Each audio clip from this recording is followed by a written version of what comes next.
Good evening. At this time, I'm going to call the meeting of Mayor and Council to order on Tuesday, June 24th, 2025, 7 p.m. Eastern Standard Time. If you would rise for the invocation from our Vice Mayor, Dan Henderson. Let's pray. Come, Holy Spirit, fill the hearts of your faithful and kindle in us the fire of your love. Send forth your Spirit, and we shall be created, and you shall renew the face of the earth. O God, who by the light of the Holy Spirit did instruct the hearts of the faithful, grant that by the same Holy Spirit we may be truly wise and ever enjoy your consolations. Through Christ our Lord. Amen. Amen. If you may stand, pledge allegiance. I pledge allegiance to the flag of the United States of America and to the republic for which it stands, one nation, under God, indivisible, with liberty and justice for all. You may be seated.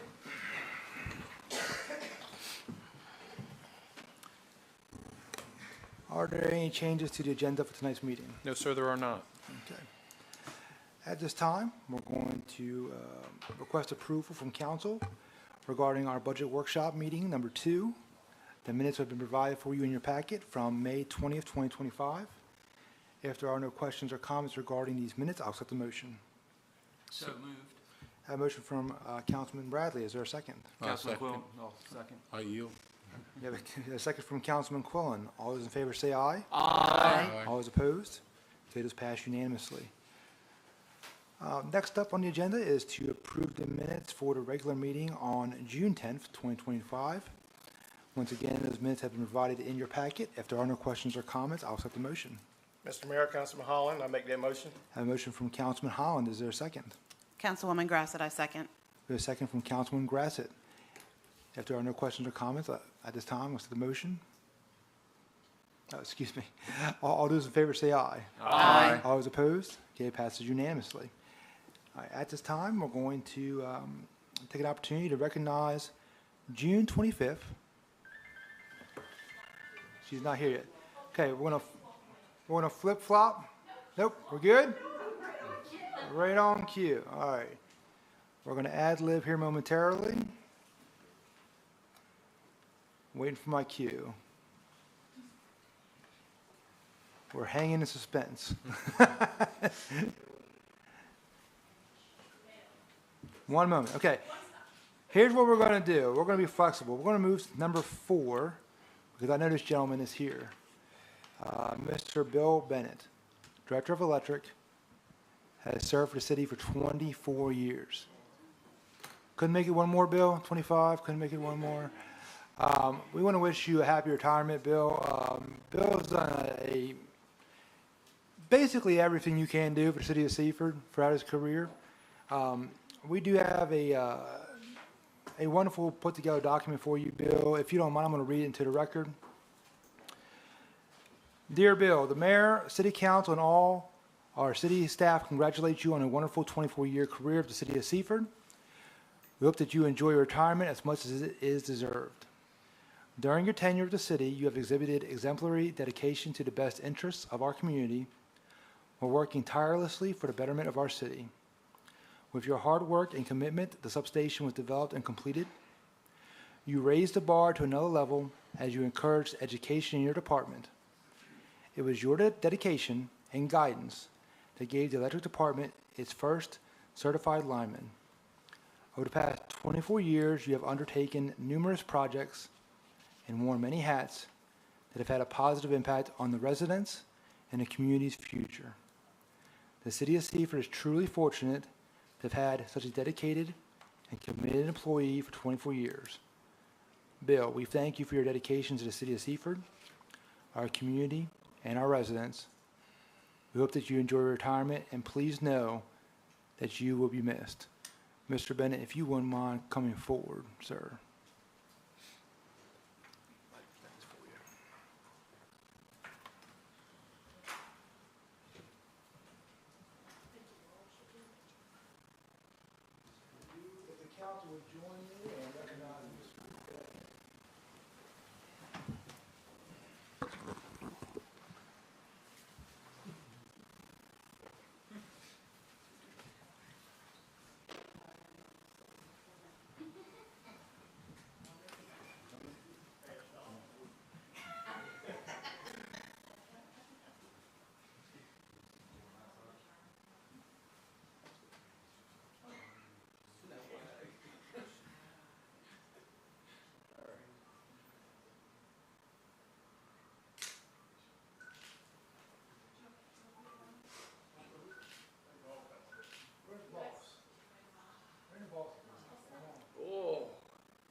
You got some words for us, huh, Director Bennett?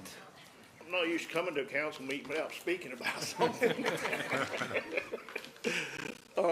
Just like to thank Mayor and Council, city leadership, and all my colleagues, some of them here tonight, for their support and friendship during my 24 years. I will always remember this as I look forward to the next chapter in my life. And I told Greg, I won't change my cell phone number till July 5th. Call me if he needs anything. But I really greatly appreciate it. Appreciate your support through all the years for me and the department. It means a lot. Thank you.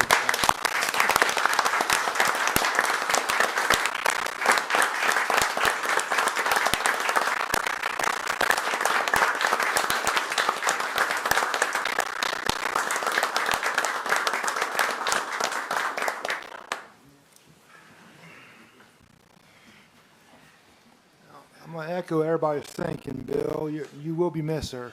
There's no doubt about that. You've done it all, and we certainly appreciate you, sir. Thank you for everything.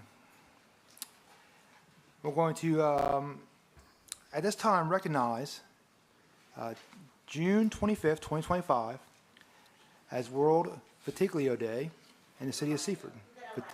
I knew I was going to mess that up.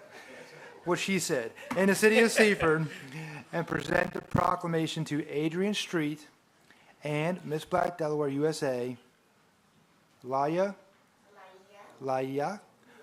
Riddick, Washington. We have a proclamation for you. I'll read that into the record as well.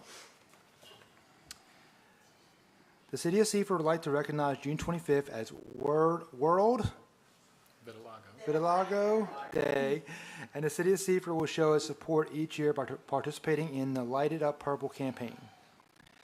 This campaign will help bring awareness to the struggles faced by individuals with vitiligo, while promoting equal access and equal opportunities for all. The city of Seaford is happy to take part in a campaign that strives to change the way people view individuals with vitiligo.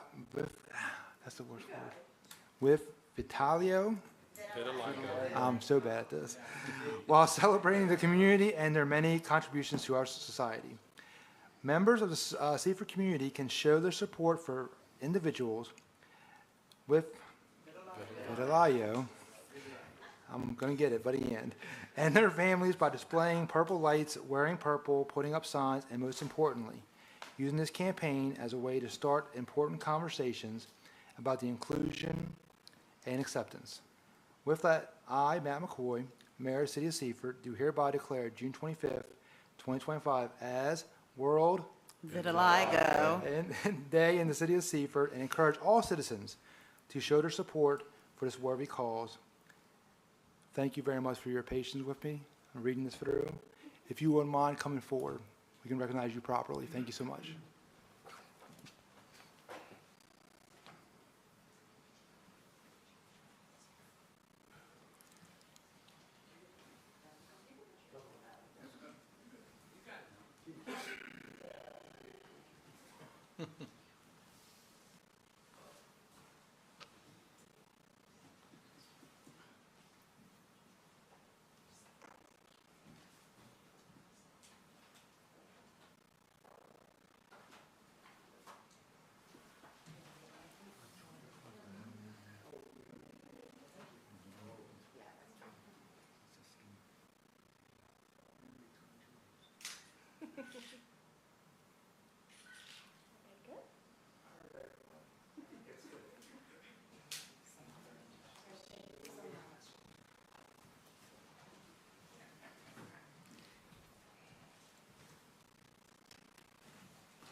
Next on the agenda, public comment. Is there anyone here for public comment this evening? We have Wendy Gutkin here for public comment. Ms. Wendy, if you want to come forward.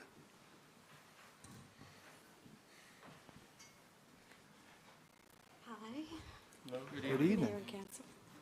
This thing makes me nervous. Am I loud enough? Is that okay?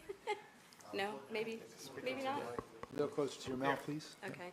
I'm here to just make everyone aware that Dr. Ben Carson is gracing us with his presence July 18th, 2025. He'll be speaking at the Seaford High School at 7 p.m. We're going to have a VIP meet and greet that I would like to invite the mayor and council to at 6 p.m. prior to the event. That'll be held in cafeteria. He's going to be speaking on The Perilous Fight. I don't know if you've seen this is his latest book. It is a New York Times bestseller. And Dr. Carson is one of the most sought-after speakers on the East Coast. So we're going to have the program is sponsored by Merit. You're all familiar with Merit because you've honored Merit very nicely. We're in our 50th year. Not that I've been with them for 50 years, but you know. So John Hollis was sad that he could not come tonight, so he asked me to speak on his behalf. We are working with ACI. ACI is American Cornerstone Institute that Dr. Carson founded 4 years ago. It's a 501c3, operates out of Washington, D.C., and works with educational systems throughout the United States. He does a lot of different, they have children's programs and children's books that he's written.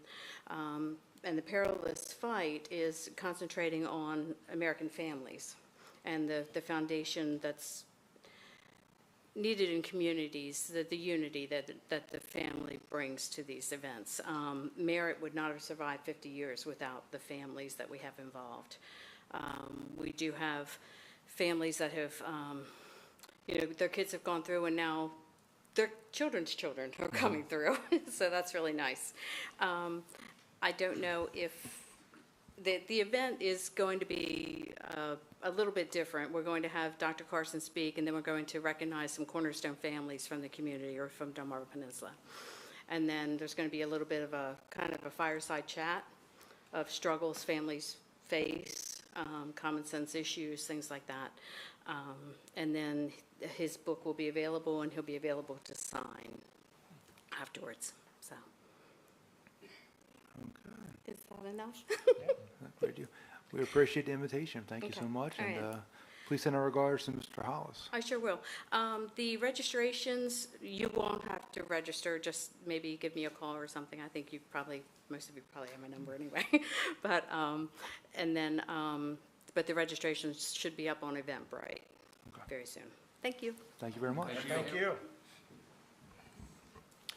Do we have anybody else for public comment? No, there's no one else here for public comment. Okay.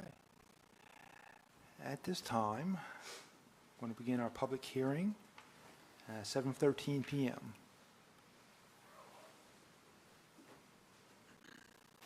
Good evening, Mayor, Council. Good evening. So the first item on tonight's public hearing is for the Church of God, property owner of 425 North Art Street, tax map and parcel 431-2.00-5.00. They're requesting the subdivision of this property into 2 lots. This is the property, it's the entire church campus, and the piece outlined in red is a home that's on that parcel that they're looking to subdivide off to sell it. They did provide a survey prepared by Miller Lewis that shows the proposed subdivision. This does meet the area and bulk requirements for R2 zone, which is a minimum 4,500 square feet and a minimum width of 35. And the proposed lot is 5,140 square feet and the width is 65. And it does meet, the house meets all setbacks for that zone as well. That's pretty much it for that, if there's any questions. Do we have any questions for Mr. Bailey from the council? Any questions on this matter from the public? Okay. Item number 2 is for Mr. David Perlmutter, property owner of tax map and parcels 431-5.00-290.00, 291.00, 292.00, 292.01, 296.00, 297.00, 298.00, 299.00, and 300.00. They're requesting an approval for a revised preliminary site plan of the Seaford Town Center. So this is the area down on the riverfront. It encompasses all of those parcels there outlined in blue, to include South Pine Street and the old power plant property and the property on Market and High Street. They did provide some renderings of the proposed site that shows their plan. This is what the site, the ground level. So the buildings are outlined in white. They're kind of hard to see on this, but there are parking underneath the buildings as well as some open air parking on Water Street and Pine Street. This is the rendering of the original plan. This was approved in August of 2015. It had 32,000 square feet of retail space, 61,000 square feet of professional office space, 43 apartments, and a 100-room hotel and conference center. This is the rendering of the revision. It has 194 apartments, a restaurant that's right on the waterfront, and 2 commercial spaces that will face High Street. These are the units there on High Street. The road going in between the buildings is South Pine Street. And the 2 commercial spaces, as I said, will face High Street with apartments above them. This building is the one that will be on the former power plant site. The proposed restaurant is on the lower right-hand side on the ground floor, right on the water, with apartments above, and the building all the way to the left is another apartment building on the old substation, where that was down there on Pine Street. This is a little bit about the plan revisions. So they are requesting some waivers, which is permitted as their development goes in the C3 district. So they're requesting waivers for parking.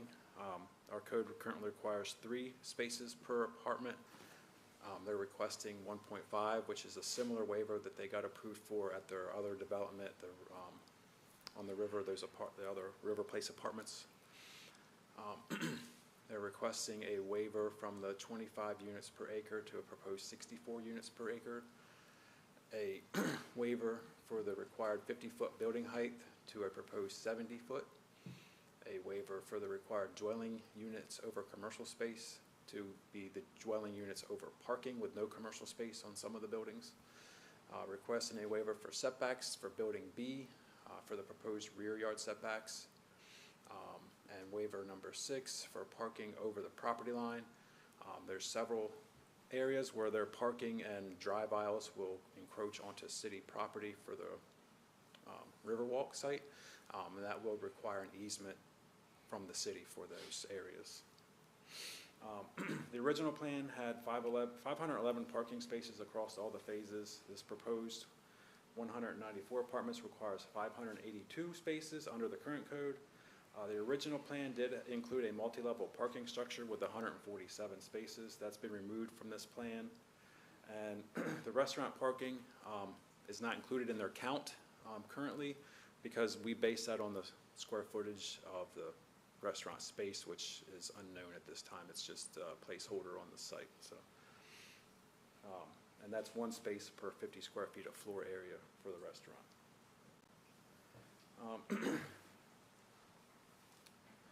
Like I said, River Place Apartments was granted a 1.5 space per unit waiver back in 2015 when it was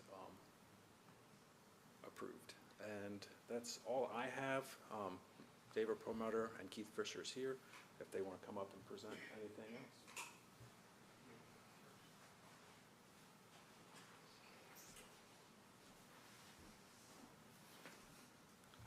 Good evening, Mr. Mayor and Council. Good evening. Do you want to go back to, I guess the site plan I can kind of show them, the best. Do you have a pointer as well? It doesn't work on the TV. Huh? It doesn't work on the TV. Oh, you don't have the site plan with the parking and everything? Kind of just want to show that one. You Okay. can do it like this. All right, I can walk over to You it. can do it right here. I'm not good with that.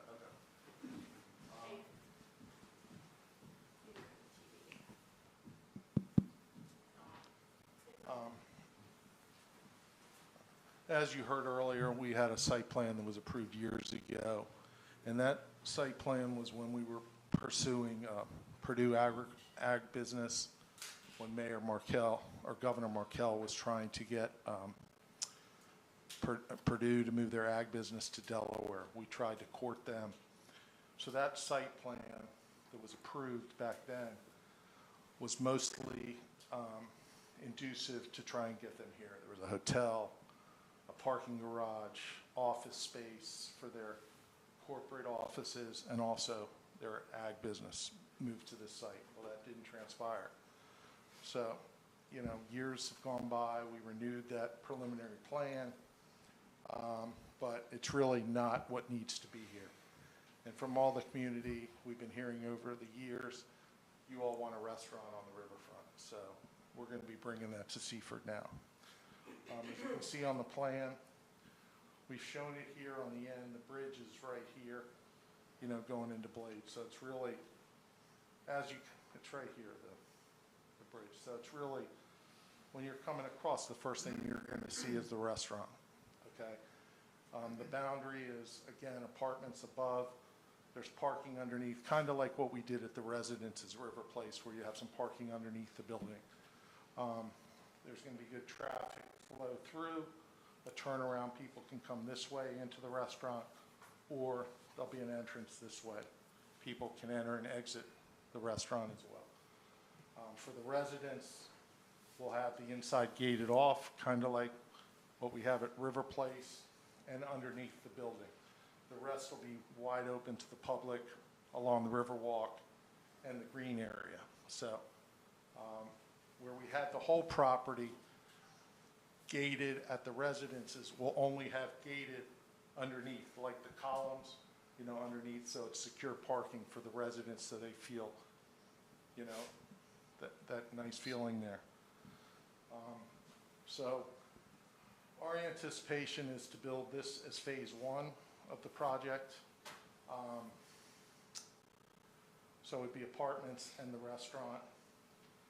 Phase two would be another apartment building here, which was where we had a hotel sited, which we're not putting a hotel, of course, another apartment building here. Again, these are going to be luxury apartments, probably even a little higher end than what we have at the Residences, which is, you know, we believe one of the nicest apartment communities in Delaware. When we jump up to C and D, as you're going up Pine Street, those were where those two buildings were that we demoed next to the church. These are, if we can jump to that elevation page, as you come, you know, showing the elevation. No, keep going. Right here. So as you're coming up Pine Street, these apartments are designed, again, we have a retail space right here along High Street, one in that building and one in the other building. So you're right here up at, coming up Pine and High Street, traffic light there. So we have a retail component right here and out here. These apartments are going to be a little bit smaller, still luxury apartments, but they're going to be smaller, more like, you know, they won't have the balconies, they won't maybe not have a full-size washer and dryer in the unit, they might have the stackables, but you're still going to get high-end quality type apartments here. So we'll be able to, someone that can't afford the apartments along the riverfront, you know, it's another market where, you know, maybe a school teacher or something that couldn't afford living at the Residences, or the riverfront apartments can afford here. So that's what these two buildings, we anticipate the type of tenants, policemen, firemen, single income type people. So that'll be for those two units. Can we go back to the site plan again, and I'll finish the last building. So probably, as I said, this will be phase 1, phase 2, phase 3, phase 4. This could be combined together possibly. And then the final building is on the corner of Market Street and High Street and Spring Street. And again, this will have a real nice parking garage. Basically, from down here, we'll be digging into the hill, so we'll have parking underneath and then even another floor of parking above, the way it's designed, because we're cutting in. This site, if you really look at it, it's a very difficult site. There's tremendous grades all throughout the property. So we're going to take advantage on this building to have some more covered parking, so we'll have two decks here, basically parking probably to that distance there. And again, that'll be a luxury building with balconies, more like what's over here, what's shown on the riverfront. And that's it. And there's a little additional green space here. I know the city owns this property. We'd be very interested in maybe acquiring that someday as well. To assemble the whole ball of wax there. Okay. Are there any questions from council to Mr. Perlmutter? Yes, Councilman Quillen.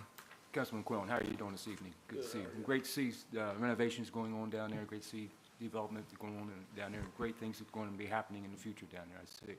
But can you explain where the parking is going to be for the restaurant? You've got all this parking right here. See, this is where the retaining wall is. There's presently a retaining wall right here. The grade, I don't know, so there's an existing retaining wall that goes like this on the property. So all this parking here can be used for restaurant use. This parking outside here, we have parking underneath the building, but that's for the residents. It'll be first come, first serve. Okay, and that will be also for the retail part of it too as well, correct? Sorry? For the retail part too as well? For the retail portion, that's up here. Okay. So you have street parking out up here along High Street, as well as there's parking. See, there's parking out here on Pine. You see it coming down. We have parking coming along the public street there. Okay. One other question I've got here is that it looks like the city is going to be giving up some property line right on the riverfront. You have a vision, we have a vision too as well. And the vision that I have is seeing a lot of activity down on that riverfront, especially for events, as far as festivals we might have, and we want vendors to coming in and setting up vendor tents and things like that. So if we're giving up that property line along there, we're giving up some very valuable land that we could possibly have for events that can happen down there, which would serve very well for you as a restaurant and also for the retail down there too as well. Mm-hmm. So that's one of my concerns is that there as well. Okay, I'll let the architect. Okay. Shockingly, he's going to let me speak. So yeah, that's a great comment, one that we thought about, and to a certain extent. So, and it ties into some of the reasons why the waivers are being asked for. In our experience with this development and doing a lot of the work within Sussex County, the fire marshal tends to also play into this conversation. So a lot of the streets you see are widened, and a lot of the drive aisles that you see are widened out, so in anticipation of necessary fire lanes. So we know we've got to play in that arena. So at the same time, we, by design, decided to take that building A and push it back off of the river in anticipation of not only for emergency access, but to also double dip, so to speak, so that corridor, that nice turnaround, could eventually be completely shut off in the event of a festival or whatever there might be to engage the river and then make it more pedestrian friendly in that sense as well. So again, we could have very easily taken that building, like most of my developer clients, and want to push that building right up as close as you possibly can to the property line and the river, but admitting that that wouldn't probably be the best design and the most cohesive design. So taking those two things into account, pushing it back, I think it plays into that potential use very nicely, in that we didn't over park that area so that it's not so dependent upon, if we do close it off, what will suffer. Do we have the parking to support it? I think there's only maybe like 6 or 7 parallel spots that are down there, and that's really just honestly for the convenience of the restaurant and dropping on a day-to-day basis. That section could very easily be cut off to be sort of that missing link, if you will, in that whole riverfront for those art festivals. Yeah. Okay, one other question, and I don't know if it's going back to Dave or not, but parking. You're downsizing it from 3, or what was it, 2 we require? 3. 3 require, okay, we're downsizing it to 1.5. Now, how many units are you gonna have in there again? Apartment units? 194. 194. Okay, so now what we can get into is, let's say that, you know, the resident has 2 vehicles, and they have to take up 2 spots. So, you know, parking might be an issue here in the future too, as well, that I see. It's a valid concern, and I think David could address it too, but it's also a product of their management, and I think that they haven't necessarily had any challenges right now, so I'll let you talk about it. Well, I think we have the experience now. We have 3 buildings up at the residences at River Place. Most of those units are 2 and 3 bedroom apartments. We have 1 unit that's vacant right now, 1 unit. I'd like you to go over there and take a look after this hearing and see if there's any open spaces there. So we have the same parking that we used at the residences we're asking for here. So we haven't had a problem. I don't foresee a problem. But again, we also have future phases. That's why we're phasing it. And if we do have a problem, we might have to, maybe on the last building, might have to scale it down. You know, that's a possibility. It doesn't make sense, if the project's not working, why are we gonna max it out or do whatever? So that's why we're also phasing it. We don't wanna put on 200 units at one time in downtown Seaford either. So it'll be a phased project. We know the city wants the restaurant first. That's what we're focusing on. We're here, ready to go. The architect has instructions to go full steam ahead. Thank you for your answers. Any more, Vice Mayor Henderson? Thank you, Mr. Mayor. Could you go back to the High Street profile?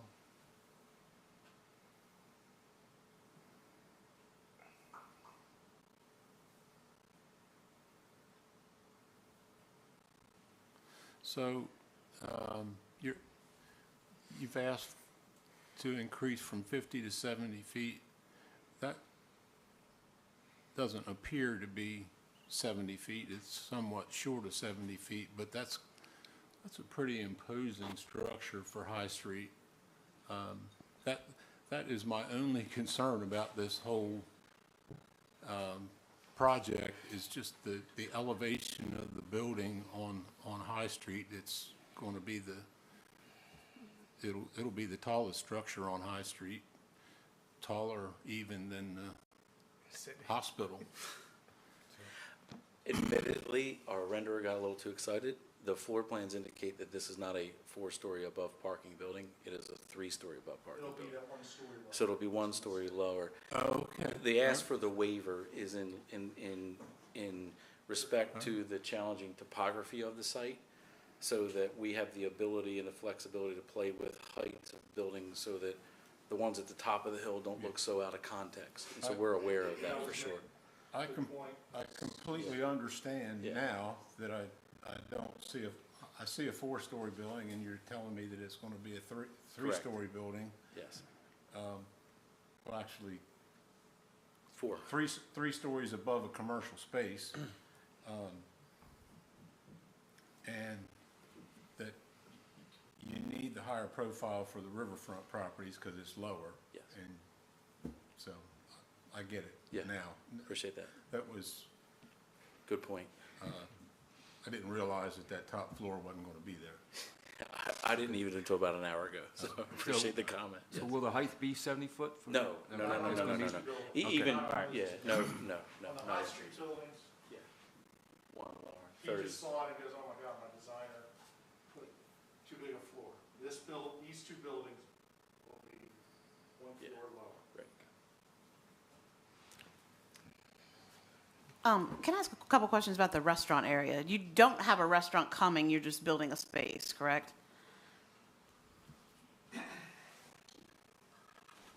Correct. Today, we do not have a restaurant, but I think when we start the building, I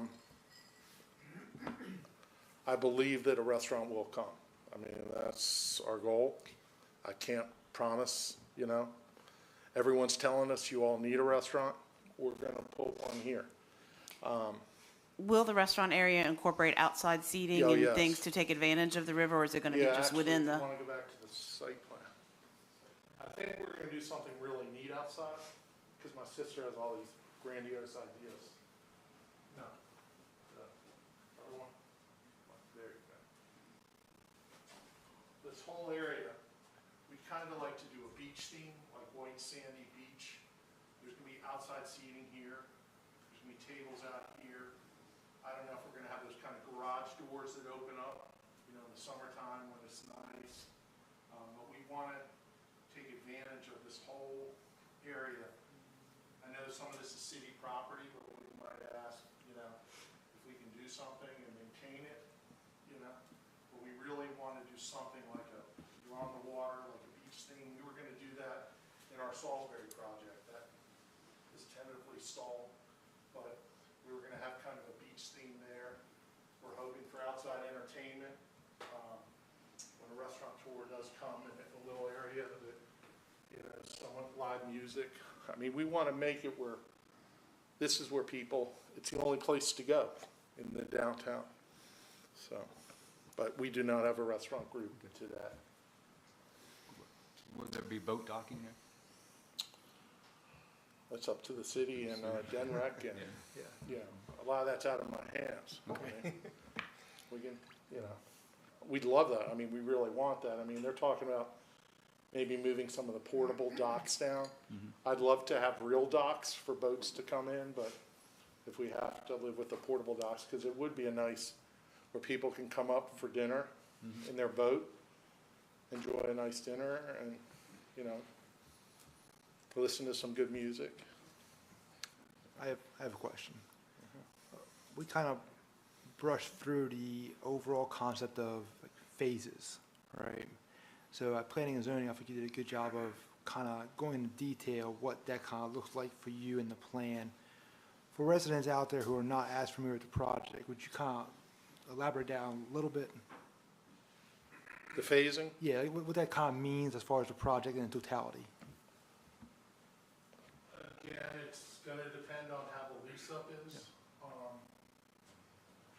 But actually, I mean, I think what we're gonna do is it's gonna slightly, again, I can mention it tonight, or I was gonna come in for final site plan approval, but this is 80 units, basically, in the first building, 80 apartments.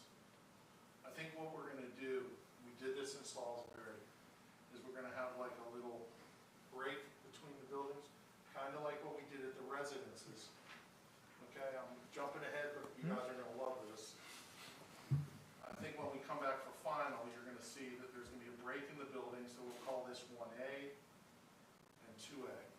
You know, so like 40 apartments and a restaurant, and then 40 apartments. So really, phase one would be 40 apartments and a restaurant.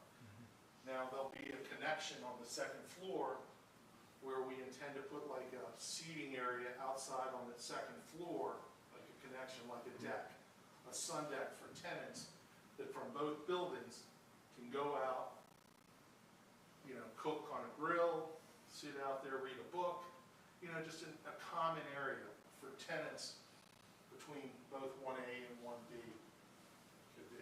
doesn't show on this, it just shows 8 units. But I think when we come back for final, we've discussed it with the architect.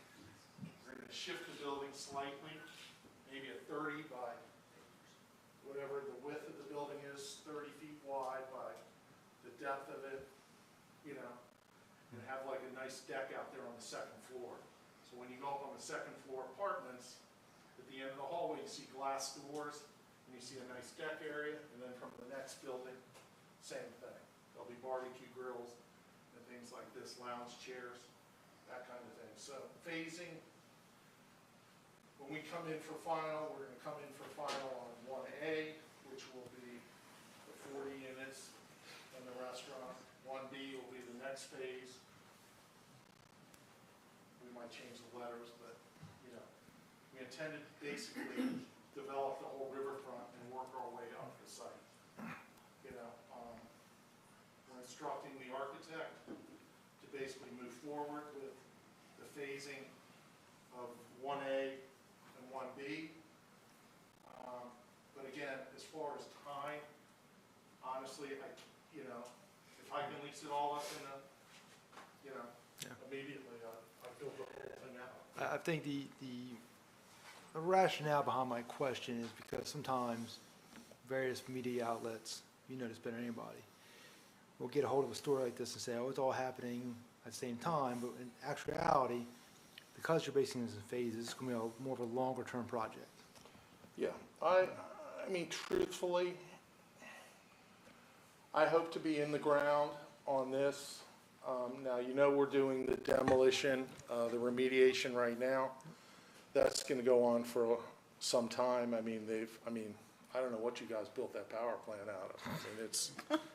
I mean, they're going 20 feet in the ground. There's still concrete down there. So they're banging away. I don't know if you guys hear them, you know, but, so they've got to, you know, get the rest of that rubble out of there.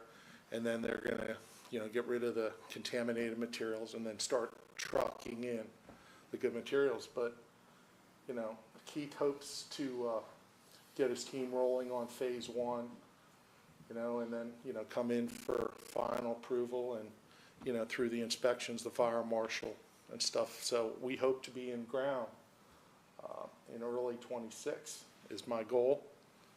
You know, it'll take a year to build the building. If lease-up's going well, the next buildings are coming right behind it. I jumped over building 4 at the residences. We still have a site there. We jumped over that to move here because I've been hearing from a lot of people, you guys really want a restaurant. So this was not our plan originally to do this and push this at this speed. We were going to do the residences, another 36 units there.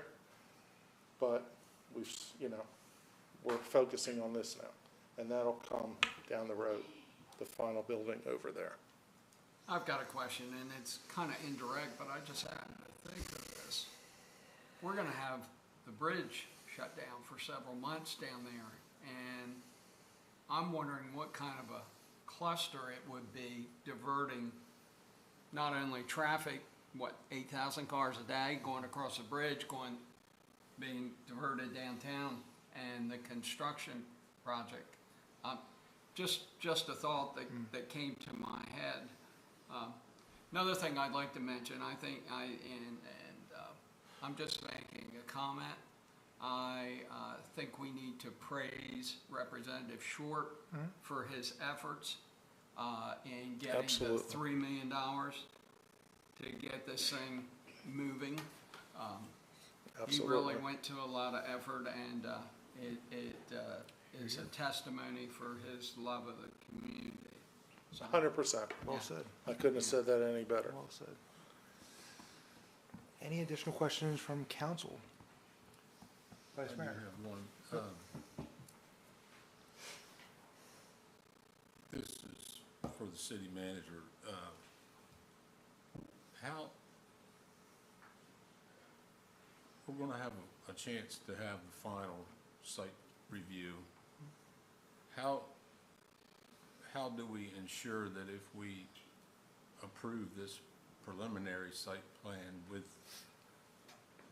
the variances or the exceptions to make sure that it doesn't fall through the cracks and we get a 70-foot building on High Street? I'll try to answer that, Vice Mayor. So you're doing a preliminary plan approval this evening. That's the request of Mr. Perlmutter and his team. There will be a final plan that will come back, and what I'm hearing from Mr. Perlmutter, he's going to build it in phases. So one way to think about this is to provide your approvals in phases. Those plans will have to come back. They'll be reviewed by our building department. The architect and his team will have final plans, so they'll know exactly where the balconies are. They'll know exactly the setbacks. They'll know exactly the encroachments, the exact size of the restaurant. The mayor and I spoke about that. And then your final plan, or your final approval can be issued on Phase 1A, to use your nomenclature, of that, and the approval will draw a box around what can be constructed. Because tonight, we're under consideration are all of those parcels, and we're if we vote to move forward, then we have given them exceptions to all of those parcels. Yes, and I think what the developer and the architect want is, are they moving in the right direction? Do you see any major flaws with this? Can they proceed with their design details, working with the fire marshal, looking at utilities that need to be relocated? There's a lot of details on this site, as everyone is aware, that need to be worked out. Yeah, I like it. I like it a lot better with 4 floors. It is. It's a mistake. Yeah. It's a mistake. But, that's You have my word. Okay. We're not going to come in for final site plan 24th of approval. June. It's I'm the not going to 24th slip of an June. extra floor on you. Yeah. All right, It's Mr. the 24th Anderson. of June. So, I know. I'm not doing when that. you come back in 6 months You'll or see- 3 months or whenever. Well, this is being televised, so Yeah. we will have, Yeah, we just want to make sure that, we're not slipping another floor. yeah. Fair enough. Any more questions from council? I think my biggest concern is the parking. And as long as we're going to be continuing to look at that before the final plans and move forward if things need to be changed, because I am concerned about the parking. Any additional questions from council? Any questions from the public on this matter? Okay. And number 3.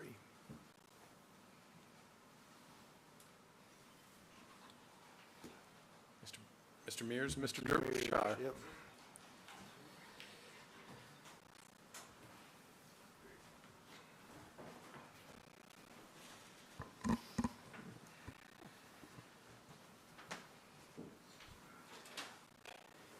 Good evening, Mayor, Good evening. Council.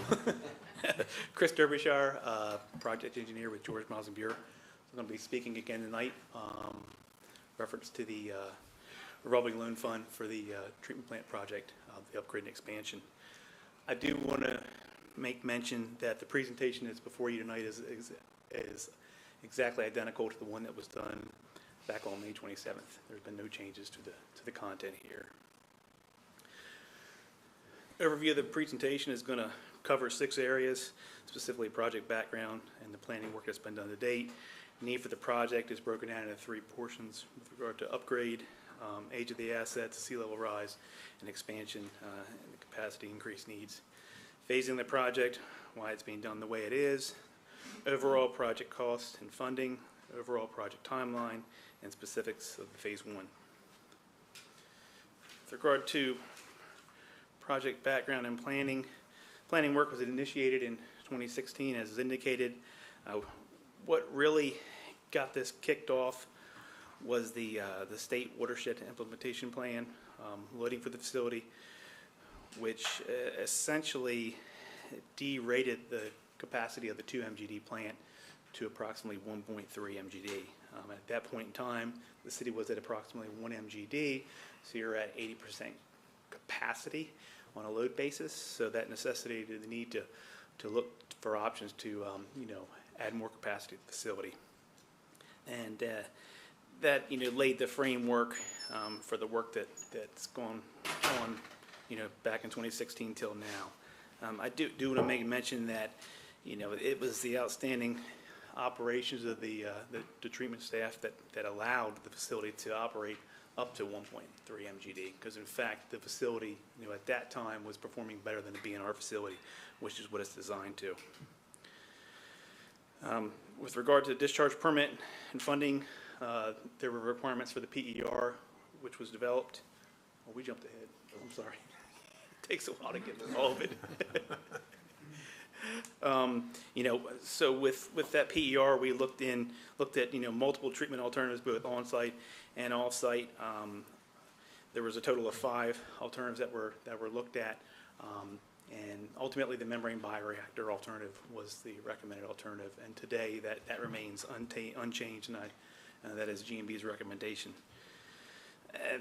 I know there was some discussion last time with regard to how can the facility be operating at 1.45 MGD now, when I just said what I said with the facility at 1.3 MGD. But since the initial watershed implementation plan, the city was successful in negotiating a trade for nutrients with Invista, and what that allowed is the facility to continue to operate the way it was with more loading in its discharge permit, thereby allowing us additional time to wait to do what we're proposing to do now.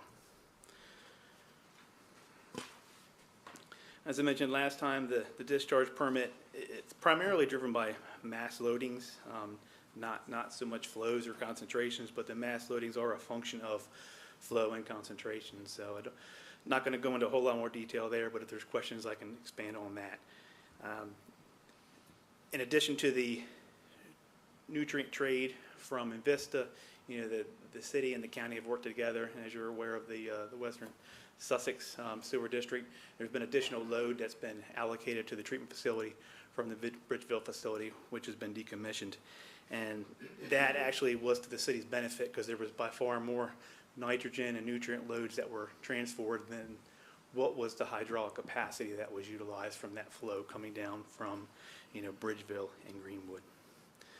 The treatment technology that we're looking to implement is referred to as limited technology, and that is enhanced nutrient removal. And in addition to the nitrogen and the phosphorus requirements, the facility has a very stringent mass loading as it relates to organic load, which is expressed as BOD, and also total suspended solids. So it's not just nutrients, but it's also those other parameters, and there's other parameters that really steer the recommended alternative to be the membrane, or to continue to be the membrane bioreactor. You actually have a permanent barrier, almost like it's a membrane, and everything that goes through it, is going to have exceptional, removals of pollutants. So this is a color-coded diagram. It speaks to the facility and how it was constructed over many, many years.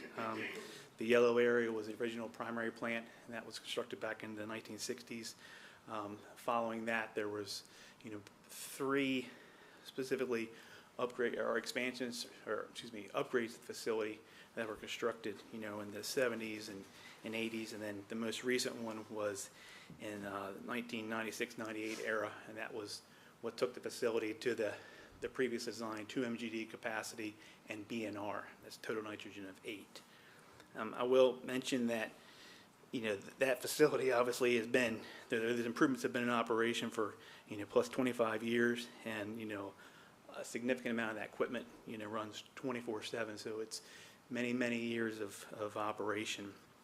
And so it's definitely time to not only expand the facility, but also to upgrade the facility for the equipment that's there. And one of the reasons that this project has or the facility has operated as long as it has and not had an upgrade or expansion or upgrade prior to this is because of the, as I mentioned, the exceptional, operational staff and all they do to keep that plant humming top notch.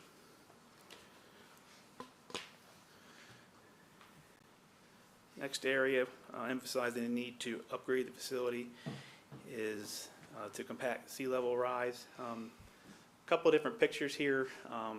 The one in the middle, I'm just going to focus on that because it actually projects out farther than what we're designing to, but that middle photograph shows you what the sea level rise is projected to be in 60 years from now. So I'm just showing that to show that I'm not saying it's not significant, it is something to contend with, but what we're designing for is the 40-year period, and also on top of that, the 100-year flood or storm surge. So that's what the diagram to the left shows. So that's not, the 40-year projection does not show what your typical day looks like in 40 years from that. That's 40 years from now after a 100-year flood event or storm surge event. And all this information, I'll just make note that all came from the sea level rise vulnerability study that was done in 2016 by GMB as well. And last thing I will note is you can see that Nanticoke Avenue does show floodwaters reaching that area. That too will need to be raised, however, that will be done as a separate project.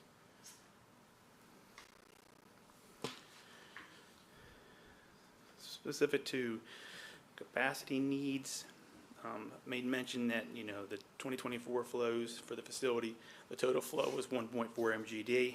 That equates to approximately, a population served of 14,500 people based on an assumed generation rate of 100 gallons per day per capita or per person. City population in July of 24 was around 8,800 folks. Delaware Planning Office, anticipates a 30-year increase in the populations of the Sussex County area by 2045. So the expansion component of the facility is done so for several reasons. One is to accommodate the planned growth area and infill parcels within Seaford, and also to serve the areas of Blades, Bridgeville, Greenwood also. And I will make mention that with projected and allocated flows that we've tabulated with known information, the 3 MGD capacity is the right fit for this facility. And lastly, well, not lastly, the 40-year projection also aligns well with 40 years from the completion of phase 3, which also aligns with the terms of the loan.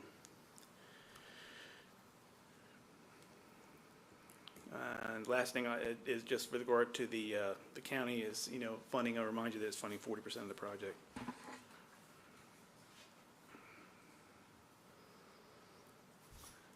So discussing the project, it's a phased project. What you see before you is the color coding, and the red area is what is in the phase 1 project, the yellow area is the phase 2 project, and the green areas are the phase 3 project. Phase 1 is known as the Headworks project, and it focuses on the lift station and the preliminary treatment unit processes in the facility. With completion of the phase 1, there will still be the capacity of the plant won't be at 3 MGD at that point. The infrastructure that will be built will have capacity, but you'll still have what I'll refer to as bottlenecks downstream. It won't be until completion of phase 2 that the additional capacity on the liquid stream side will be realized. And then phase 3 allows for construction of the other, I'll call them ancillary facilities, to fully support the 3 MGD capacity of the plant. So really for the plant to operate at 3 MGD and how much biosolids it generates and all that, you'll need to go all the way through phase 3. But with phase 2, there'll be an immediate increase in available capacity for the facility.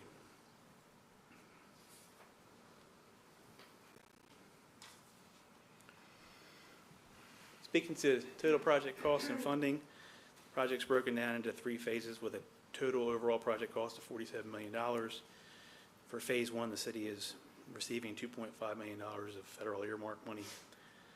Proposed is a total SRF financing package of $44.66 million. Of that, Sussex County will pay 40% or $17.86 million, and Seaford will pay $26.79 million over the total project cost of the facility. With the SRF bonding commitment, it allows for 2% interest rate to be locked in for the 30-year loan term, and that's for all phases. This is very key because this is something that is, I don't want to say it's unprecedented, but it's something that doesn't normally happen. And this is a really great opportunity for the city. And I do want to make mention, because I said the 40-year period previously, but what that was is that was taking the time that it takes to get to the end of phase 3 and then add 30 years to it. So it's like 40 years from now. So it's not 40-year loan term. So I kind of misspoke earlier. Hopefully that makes sense. For the funding package that's being presented during all the construction phases, there are no interest to be paid or payments that will be made by the city or the county during the actual construction project. And with the subsequent phases, phase 2 and phase 3, the city can apply for principal forgiveness. A touch on the project timeline. As shown here, this is a multi-year, very lengthy project that we're at a point right now where we're ready to commence the phase 1 construction. We have the construction permit has been obtained for the phase 1 work, and we have bid-ready documents for phase 1. However, when you look at the durations that are shown there for each of the different construction contracts, and the fact that we're not able to overlap the construction contracts just with the way that the work has to occur, we're not looking until fiscal year 31 to have the total project completed. Going to go over some of the specifics of phase 1. These photos here show the existing conditions of the headworks. It's once again, it's a facility that they've done an exceptional job maintaining. I mean, this is equipment that was constructed back in the 60s. It's no longer available. They have to fabricate these parts in-house to keep this thing running, but it's antiquated technology. Lift station. Similarly, the building is sound. However, there's deficiencies. The equipment is old. That we're starting to see corrosion on the concrete structure. So it's time to invest the money to make sure that that unit process can last for many years to come. And it too is prone to flooding, and there are some challenges with regard to access for equipment. For the primary clarifiers, there's 2 primary clarifiers. One of them has been out of service for a number of years, so there's no redundancy there with the plant right now as it operates. And you can see that the condition of that unit, it's very old. It was built back in the 60s, so it's time to replace that equipment. Photograph here shows the existing septic acceptance facility. It's of course it's prone to flooding. There's no pre-treatment or any kind of equalization of the waste stream as it's accepted. It's a manual type system, so it's definitely something that needs to be improved. And I do want to make mention that a septage often is seen as a bad thing, but it's key because it's necessary for the management of the on-site systems throughout Delaware and primarily Sussex County. So it needs to go to public land treatment works. And there's also a significant amount of revenue, approximately $1.5 million annually, that system or that acceptance brings in. So this is an image of the actual construction drawings for the phase 1 project. There's a new mechanical screen, which obviously has increased capacity and efficiency as far as removal. We're going to have a new unit process for grit that is much more efficient than the antiquated one that I showed. Rehabilitation of the influent lift station with much more efficient motors and controls and the necessary capacity to move the projected higher flows of the facility. Rehabilitate the primary clarifiers, including new equipment, an actually new dedicated septic acceptance facility. So this is like a new unit process, I'll call it. And actually it's an automated type system, and there'll be actually pre-treatment that'll screen the septic, and then we'll be able to equalize it and meter it into the treatment works. And this just captures the same information I just spoke on, but once again it really highlights what the scope of the phase 1 project is, so you can see zoomed in there. I will make mention that the grit removal unit, I have a slash there through that shows yellow and red.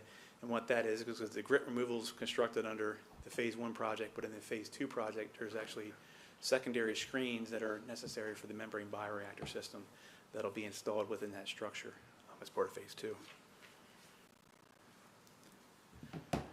And regarding the actual cost for Phase 1 itself, total project cost for Phase 1 is $14.34 million. Do want to mention that it does include the design of Phase 2. In that budget, the city is receiving $2.5 million of federal earmark money, just shy of $12 million of SRF finance proposed, with the county share being $4.7 million and the city $7.06 million. The city has already included one of the 2 annual loan payments within the fiscal year 25 budget.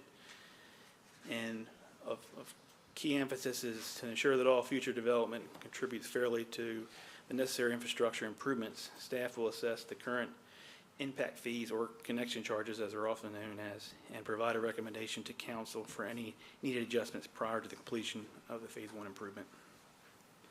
At this point, I'm going to turn it over to the city to speak a little bit to the financing. Yep. So as Chris mentioned, we're going to lock in, with this, we would lock in a 30-year term at 2% for all 3 phases of the project, which is great. And by phasing it, like Chris also mentioned it, we are not getting any principal forgiveness for Phase 1 because we are getting a $2.5 million earmark, but we do have the opportunity to apply for or ask for principal forgiveness for each other phase, so 2 and 3. At the time, we can ask for some principal forgiveness. It is a 0% interest during construction.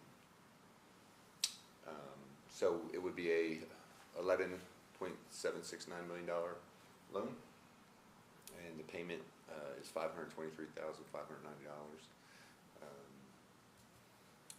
Sussex County needs to pay 40%, as we mentioned. City pay 60%. So 1 of 2 annual loan payments was included in this year's budget and will be moved to next year's, or was moved to next year's budget, 26. We had a Smart Utility Management did a rate study for us.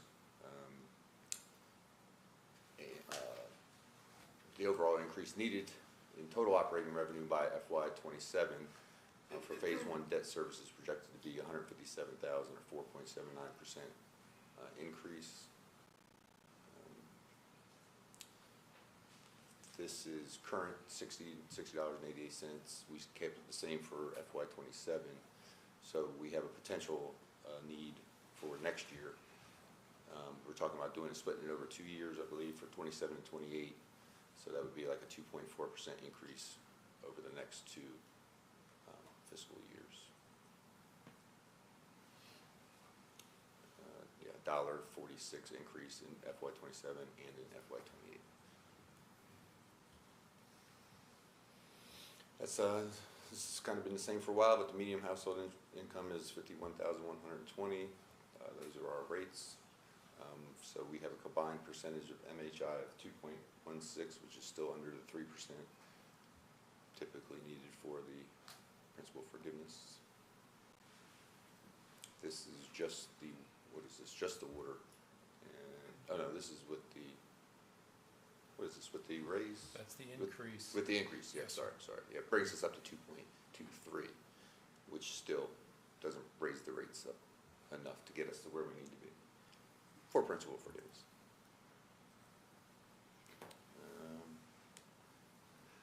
This is the sewer. So it would be sewer alone is only 1.5 of that 2.3%. That's it. Any questions from council? Vice Mayor. Thank you, Mr. Mayor. It's been a long time since I've seen the presentation, the original presentation on the sea level rise study. It says that there's a 1 meter rise. That's for the 60-year from when in 2016 when we did the study. Yeah. So was subsidence figured into that is it one meter of rise, or is that the, 1 meter rise above the, I think the base flood elevation is Right. 6. but does it include subsidence? Because if the land sinks, it's going to be magnified. And the next question would be, how much freeboard is the hardening going to give you if it's rising the 1 meter plus the 100-year flood level? Right. I don't, the subsidence I don't believe was factored into that.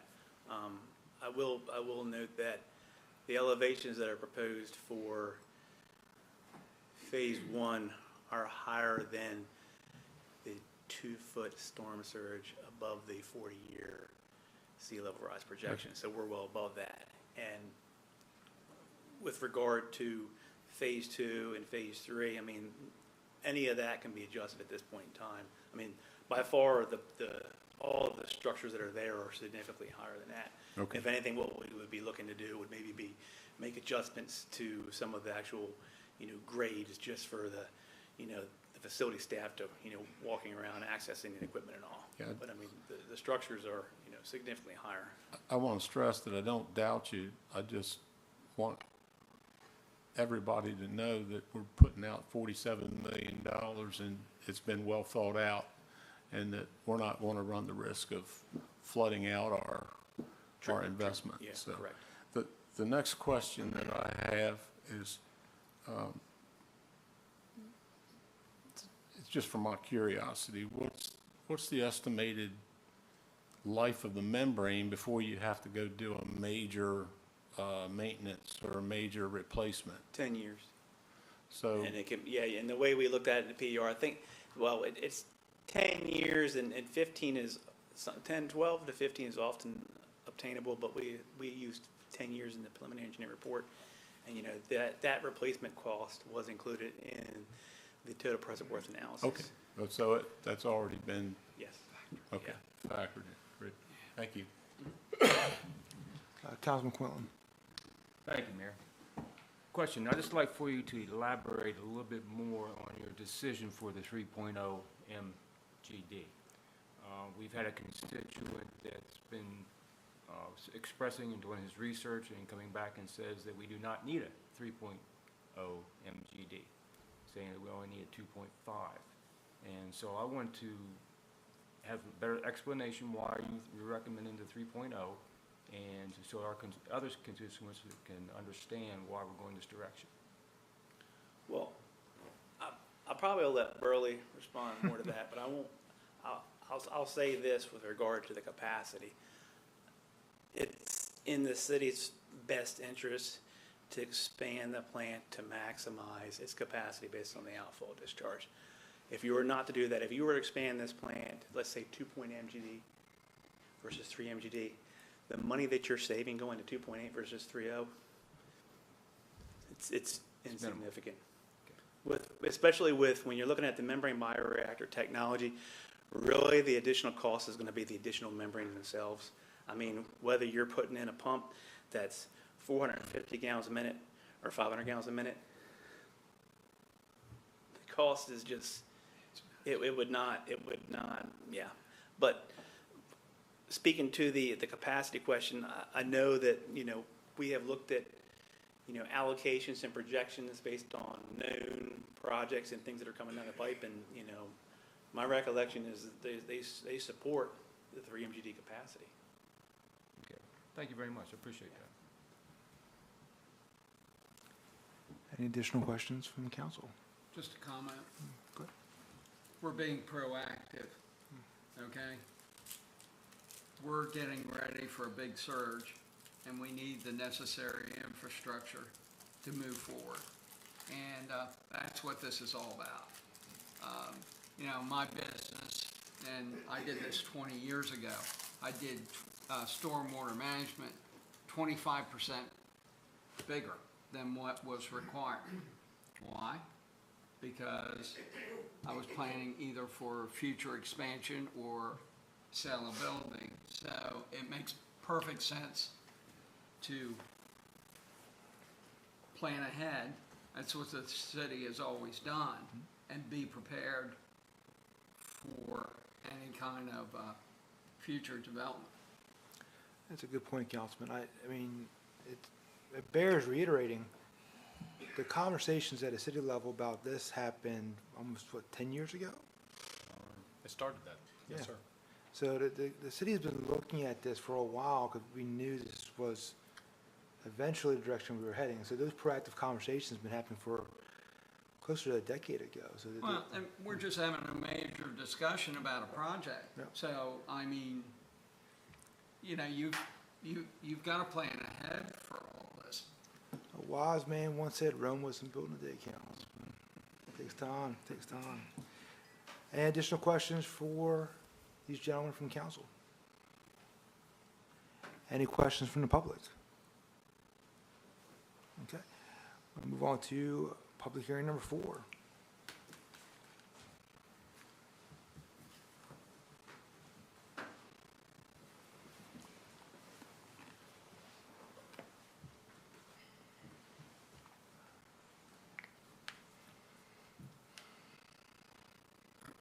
Good evening.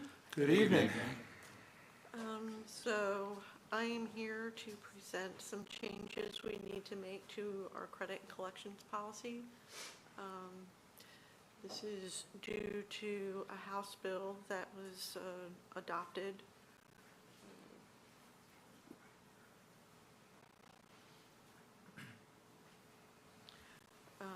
The bill was adopted on May 22nd by the House, and it becomes effective August 29th, and it's going to regulate how we process our disconnects.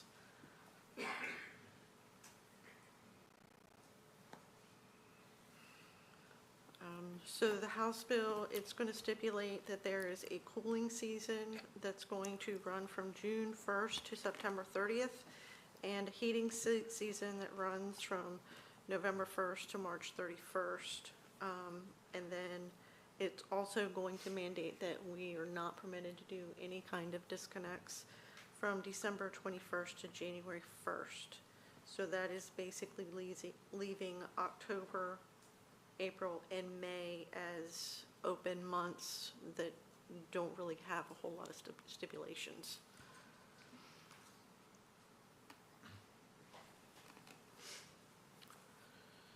So part of the bill is they're going to require that we, during the heating season, that we make 2 documented attempts on separate days to contact the account holder. One of those attempts has to be by telephone, text message, or email prior to disconnection, and one of those attempts has to be after 5 p.m. During the cooling season, they're only requiring 1 documented attempt, and 1 attempt has to be via telephone, text message, or email.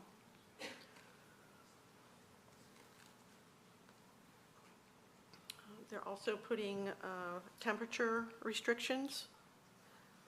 Will not be able to do disconnects if the temperature has to be at least 35 degrees or above at 8 a.m. and we cannot do disconnects if there's a prediction of a heat index above 95 degrees of that day. And they're requiring that the temperature has to be received by the National Weather Service from an airport in Sussex County.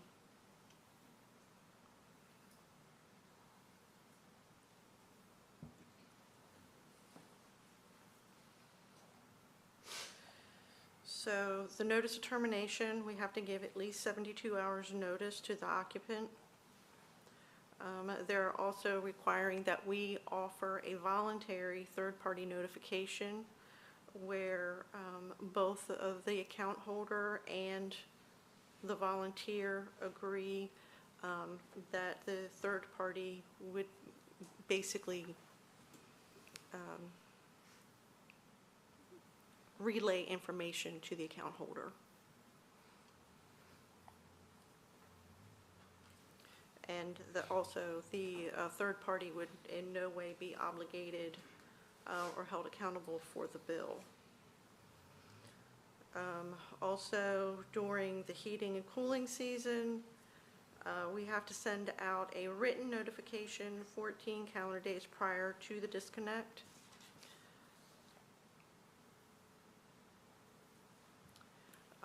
On this disconnect notice,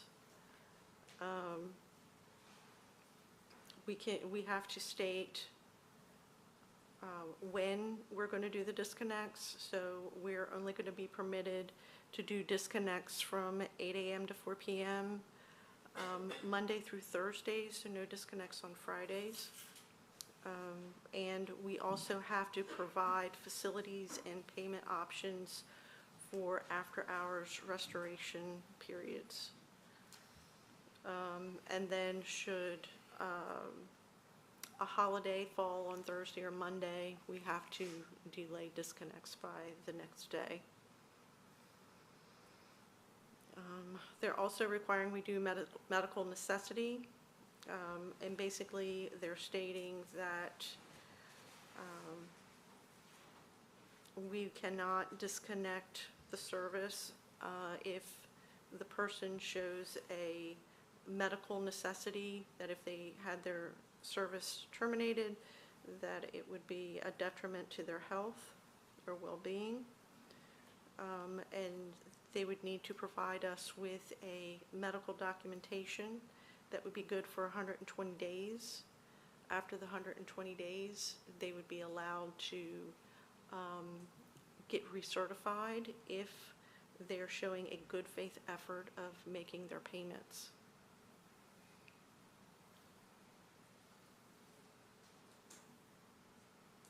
Skip that slide.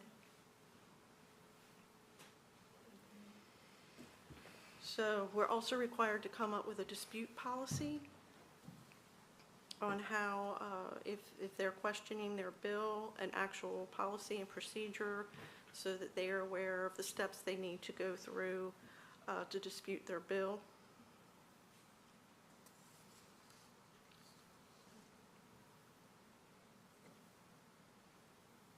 And basically, they would not be disconnected until the dispute was rectified.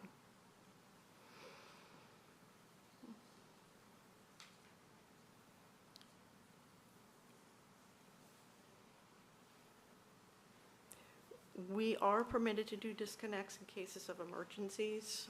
So if there's a house fire, we don't have to worry about the notification. We can go out and we can immediately turn off the service. We can also turn off the service immediately if it's at the account holder's request.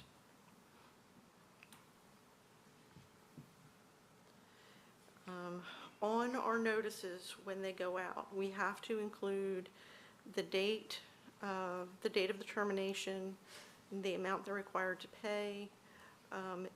If there's a dispute, there has to be information on what the dispute process is, how a termination can be avoided with payment plans, that sort of thing, and also referral information to charitable organizations. And basically right now we are collecting customers' information as far as phone numbers, emails, of course their mailing addresses. We're going to be relying heavily on the information that they're giving us, emails and phone numbers, to make the after hours contact. It is going to be the customer's responsibility to keep that information up to date.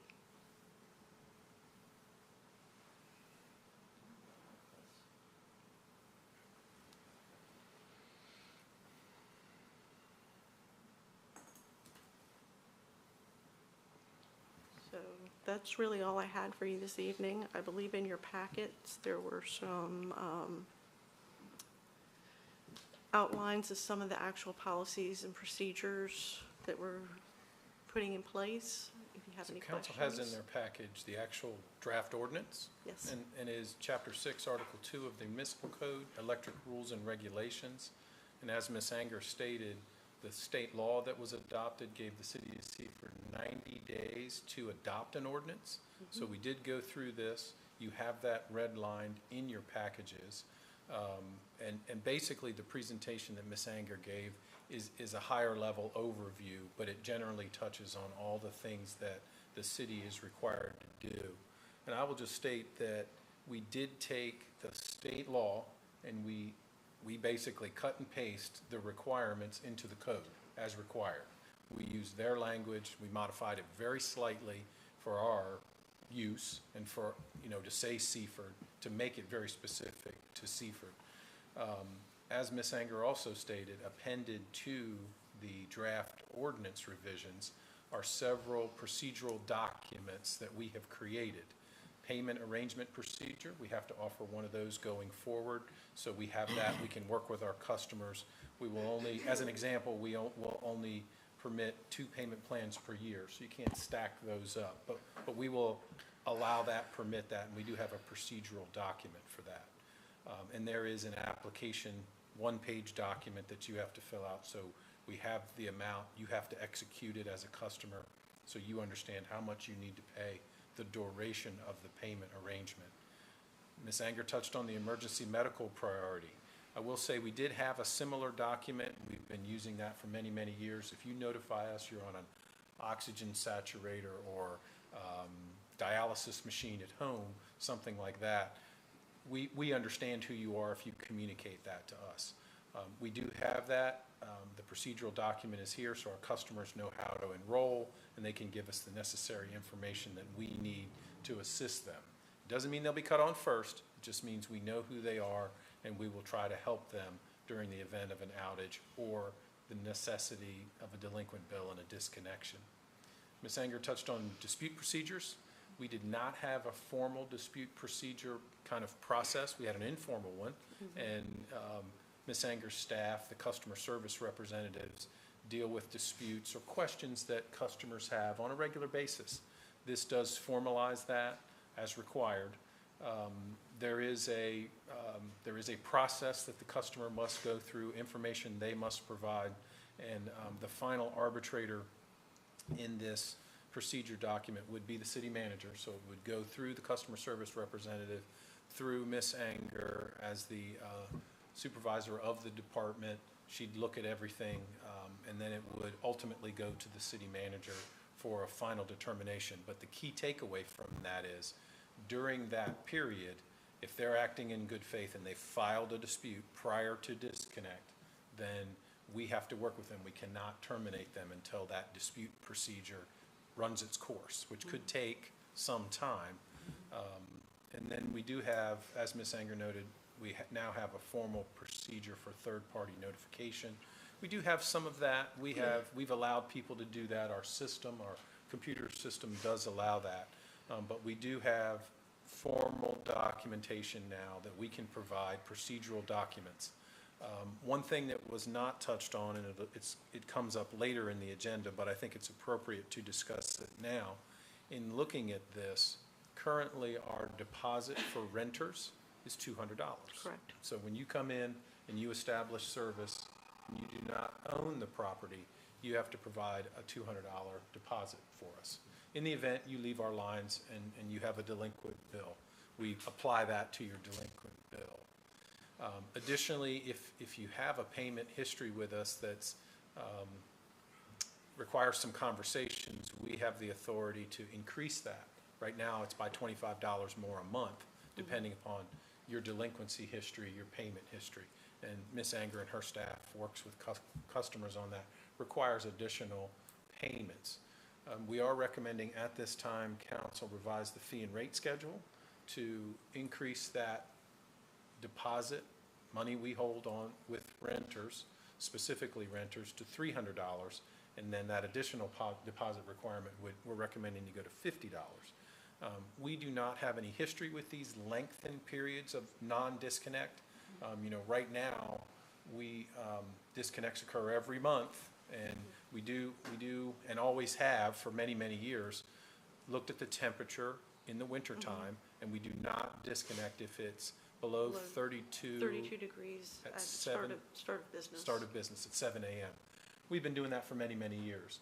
This codifies that and requires it to be in our ordinance now, which we have done. And it does now add the heat component to it, Correct. that Ms. Anger outlined. So the documents are in here for public to be aware of, for the council to be aware of. They are procedural documents because we're working with some of these as very new programs, so we're going to have to update them as we gain more familiarity with them, as the customers become familiar with our new processes. But this is a pretty new process. We will have, because this is a code change, an ordinance change, this is the first reading. We will have a second reading at the next council meeting, should we proceed, and then as required by state law. And then we will, if adopted by council after the second reading, we'll have to advertise that for 30 days and then it'll become effective. The state law requires it to be, and Ms. Anger had it in her presentation, August 28th is our deadline. Yes.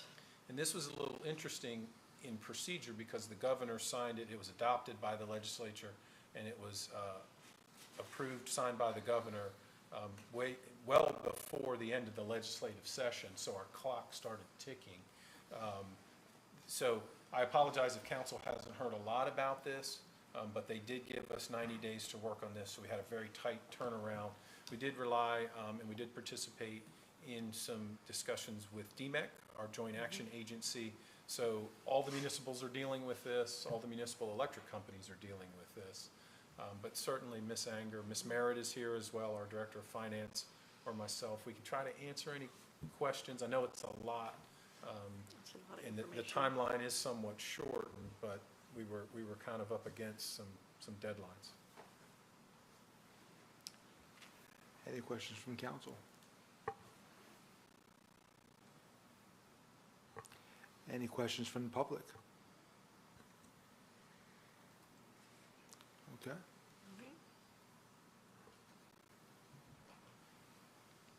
Thank you. Thank you. Thank you. All right, Mike, going back on number 1. All right, thank you. So this is the findings of facts for public hearing number 1. The project is for Stein Highway, the Church of God. It's their lot subdivision. The owner is the Stein Highway Church of God. Property is located at 425 North Arch Street, tax map and parcel 431-2.00-5.00. Zoning is R2, medium density residential. They're proposing to subdivide the property, and the proposed subdivided property meets the area and bulk regulations for the R2 zone, which is a minimum lot size of 4,500 square feet and a minimum width of 35. The proposed lot is 5,140 square feet and 65 foot wide. Planning and Zoning did make a recommendation to council for approval at their June 5th meeting. Okay. At this time, I will seek a motion. Councilwoman Grassett, I make a motion to approve the request of the Church of God, property owner of 425 North Arch Street, tax map and parcel 431-2.00-5.00, for a subdivision of the referenced property into 2 lots as presented. Okay, we have a motion from Councilwoman Grassett. Is there a second? Councilman Holland, Mr. Mayor, I make that motion. We have a second from Councilman Holland. Are there any questions on the motion? If there are none, I'll begin a roll call vote with Vice Mayor Dan Henderson. I vote yes based on the findings of facts. Councilwoman Stephanie Grassett. I vote yes based on findings of facts. Councilman Orlando Holland. I vote yes based on findings of facts. Councilman Mike Bradley. I vote yes based on findings of facts. Sorry, new tongue. And Councilman Alan Quillen. I'll vote yes based on findings and facts. Okay. And on to number 2. Thank you. For findings of facts for public hearing item number 2, the project is Seaford Town Center preliminary plan revisions. The owner, David Perlmutter. Property is located on High Street, South Pine Street, Spring Street, and Market Street. Tax map and parcel numbers 431 5.00, 290.00, 291.00, 292.00, 292.01, 296.00, 297.00, 298.00, 299.00, and 300.00. Zoning is C3 Riverfront Enterprise Zone, and the revision to the original plan was improved in 2015. They're changing all buildings to apartments over parking, a proposed restaurant, and 2 other commercial spaces. Requesting approval of 6 waivers from this council for parking, site density, height, occupancy, setbacks, and parking over the property line, which would require an easement from the city for that approval. And it does require additional approvals from DelDOT, Sussex Conservation, State Fire Marshal. Planning and Zoning also made a recommendation for approval at their June 5th meeting. Okay, at this time, I'll set the motion. Councilman Holland, Mr. Mayor, making a motion to approve the request of Dave Perlmutter, property owner of tax map and parcel 431-5.0, 290.00, 291.00, 292.00, 292-01, 296.00, 297.00, 298.00, 299.00, and 300.00 for revised preliminary plan approved of the Seaford Twin Center as presented. Okay, we have a motion from Councilman Holland. Is there a second? I second the motion. A second from Councilman Bradley. Are there any questions on the motion? If there are none, I'll accept our beginning roll call with Vice Mayor Dan Henderson. I vote yes based on the findings of facts. Councilwoman Stephanie Grassett. I vote yes based on findings of facts. Councilman Orlando Holland. I vote yes based on findings of facts. Councilman Mike Bradley. Yes, based on findings of facts. And Councilman Alan Quillen. Yes, based on findings and facts. Okay. And now on to public hearing number 3. I'm done. Thank You're going. That's everything.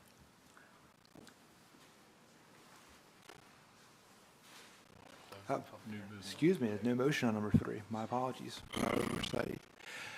At this time, we're going to close the public hearing and reopen our meeting at 8:36 p.m. We should have done it before. We'll note it. Do a motion to open and close?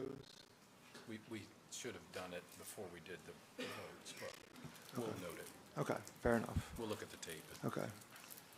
So new business number 1 and Mr. Chad Robinson.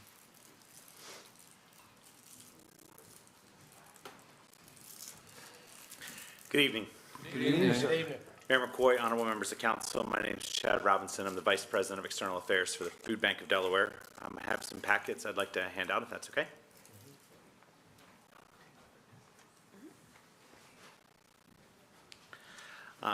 First, I'd like to thank Mayor McCoy for the opportunity to come and speak to you this evening.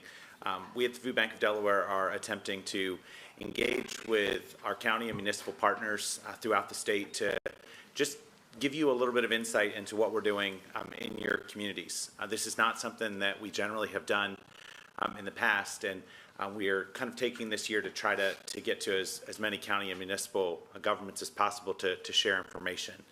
We're pleased to see the mayor at the recent Sussex Association of Towns meeting, and we were proud to host that at the food bank in Milford for the city of Milford to just show a little bit about what we're doing at our new facility there in Milford. We are the state's largest hunger relief entity. We're serving from Claymont to Del Mar and providing food assistance to those that need it. I know that you have an incredible amount on your agenda already this evening and following me, so I'll try not to take a ton of your time. What you have before you is some information about what we're doing at the food bank. You're going to be particularly interested with what's on the left-hand side, the impact that we've had here in Seaford. So in 2024, we distributed just over 365,000 pounds of food here in the city of Seaford. We at the food bank are doing this through our network of partner agencies. We recognize that we can't be everywhere all at one time, so we're in partnership with food pantries, food closets, soup kitchens, child nutrition sites, senior nutrition sites all over the state to make sure that we can get everything to our communities. We know that those organizations are trusted, right? Just like you all are elected by your various constituents here in Seaford, we know that these organizations who exist here in Seaford are the ones that are trusted by the members of your community. So you see some of those partner agencies listed there in Seaford.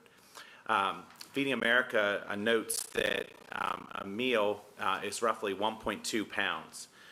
So if you think about that, because I know I only struggle with pounds when I'm at the grocery store or the doctor, right? So the deli counter, if it's a pound of roast beef, or my doctor telling me I'm too fat. Thinking about it in meals maybe is a little bit easier. And so over 438,000 meals right here in Seaford that those partner agencies that are in partnership with us are distributing in your community.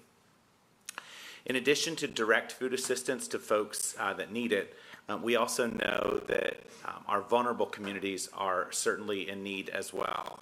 And so over 6,600 backpacks that have been distributed to schools and child care centers here in the city of Seaford. These are backpacks of food meant to go home with children who are at risk of going hungry on weekends. These children have been identified by the schools or the centers that they're going to, so that we're not randomly, picking kids or saying, oh, it's this group or that group. Working directly with those educators, folks in the schools, principals, nurses, counselors, crisis therapists, those who know those students, to identify them. They let us know. We don't have some master list of kids. They let us know how many are needed. They get packaged up in our facilities. They get distributed to the schools between Tuesday and Thursday and dropped in that child's backpack before they leave on Friday. These backpacks are meant to get through those meals that would traditionally be provided by the schools during the school week, right? So breakfast and lunch predominantly. You're asking because it was 186 degrees today, and I know you're thinking, well, what about the summer? So we're working in the summer to try to continue to support those kids through places that they are in the summer, whether that's a camp or an organization that's hosting summer programming for kids to continue to identify those kids. You also might have heard about the Summer Food Service Program, or SFSP, where meals are being distributed in your community.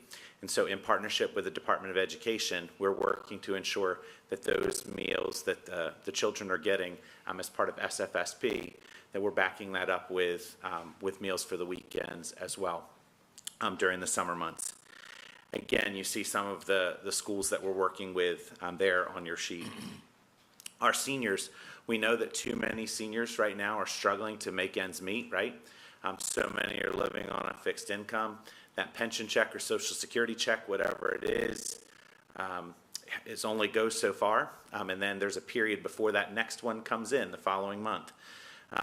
That period gets really difficult, right? For many, many seniors. And so over 600 senior meal boxes distributed to seniors here in Seaford through 2 sites. Again, these seniors are identified. This is a federal program that we administer for USDA. Seniors are identified based on an income guideline. They're going to a place where hopefully they frequent often. So usually a faith community, a senior center, a senior housing complex, something of that nature. And they know that they are going hypothetically the second Thursday of every month. And they're picking up a box of food every month to hopefully get them through that time until that next revenue, that next check comes in, if you will. We also recognize that we need to try to be in places across the state to make sure that we can we can support those local partners, those partner agencies I talked about. And so our mobile pantry, we helped 13 mobile pantries in the city of Seaford last year. All these numbers are 2024, calendar year 24. with over 1,400 household visits, and so we call it household visits. We don't know how many folks might be in that home, so it might have been one person that came to pick up, but there might be 3 or 4 people that are living in that home, and so we call those household visits. And so if you take out the poundage that we distributed just in those distributions in the city of Seaford last year, it was over 156,000 meals that we distributed. Talked about food so far right here in Seaford, what the food needs are and how we're trying to meet those needs. We also recognize that individuals need a lot of what we call food for tomorrow. Things that aren't necessarily putting food in their belly today, that aren't meeting that food need today. That's everything I've talked about so far. But they might need some help to get back on their feet, make a plan, think about training or educational opportunities that can help them take the next steps forward. So 21 households in Seaford last year received benefits application assistance, where we're helping families sign up for benefits to which they're eligible for, everything from SNAP and WIC to Medicaid, LIHEAP, programs that help them to use the resources they have, if they're eligible for those programs, to help them get back on their feet, getting them signed up for those programs so they can take advantage of them until they are in a position to, hopefully be self-sufficient for themselves and their families. And then Stand By Me financial coaching. So many folks are in a position where they are working. The vast majority of neighbors, as we call them, that we're working with, are working. They're doing what society thinks they should do, but there's just not enough between the rising cost of food in the store and basic goods and commodities that we're all experiencing, right? I'm sure we've all said at one point lately, man, I paid a lot less for that X number of years ago, right? So we all are experiencing that. But when you piggyback that with the rising cost of rent or mortgage, the high cost of medical expenses, the high cost of childcare, a lot of these things are compounding for families, right? And so they're looking at the resources they have. I mean, there's a saying in our business that rent eats first.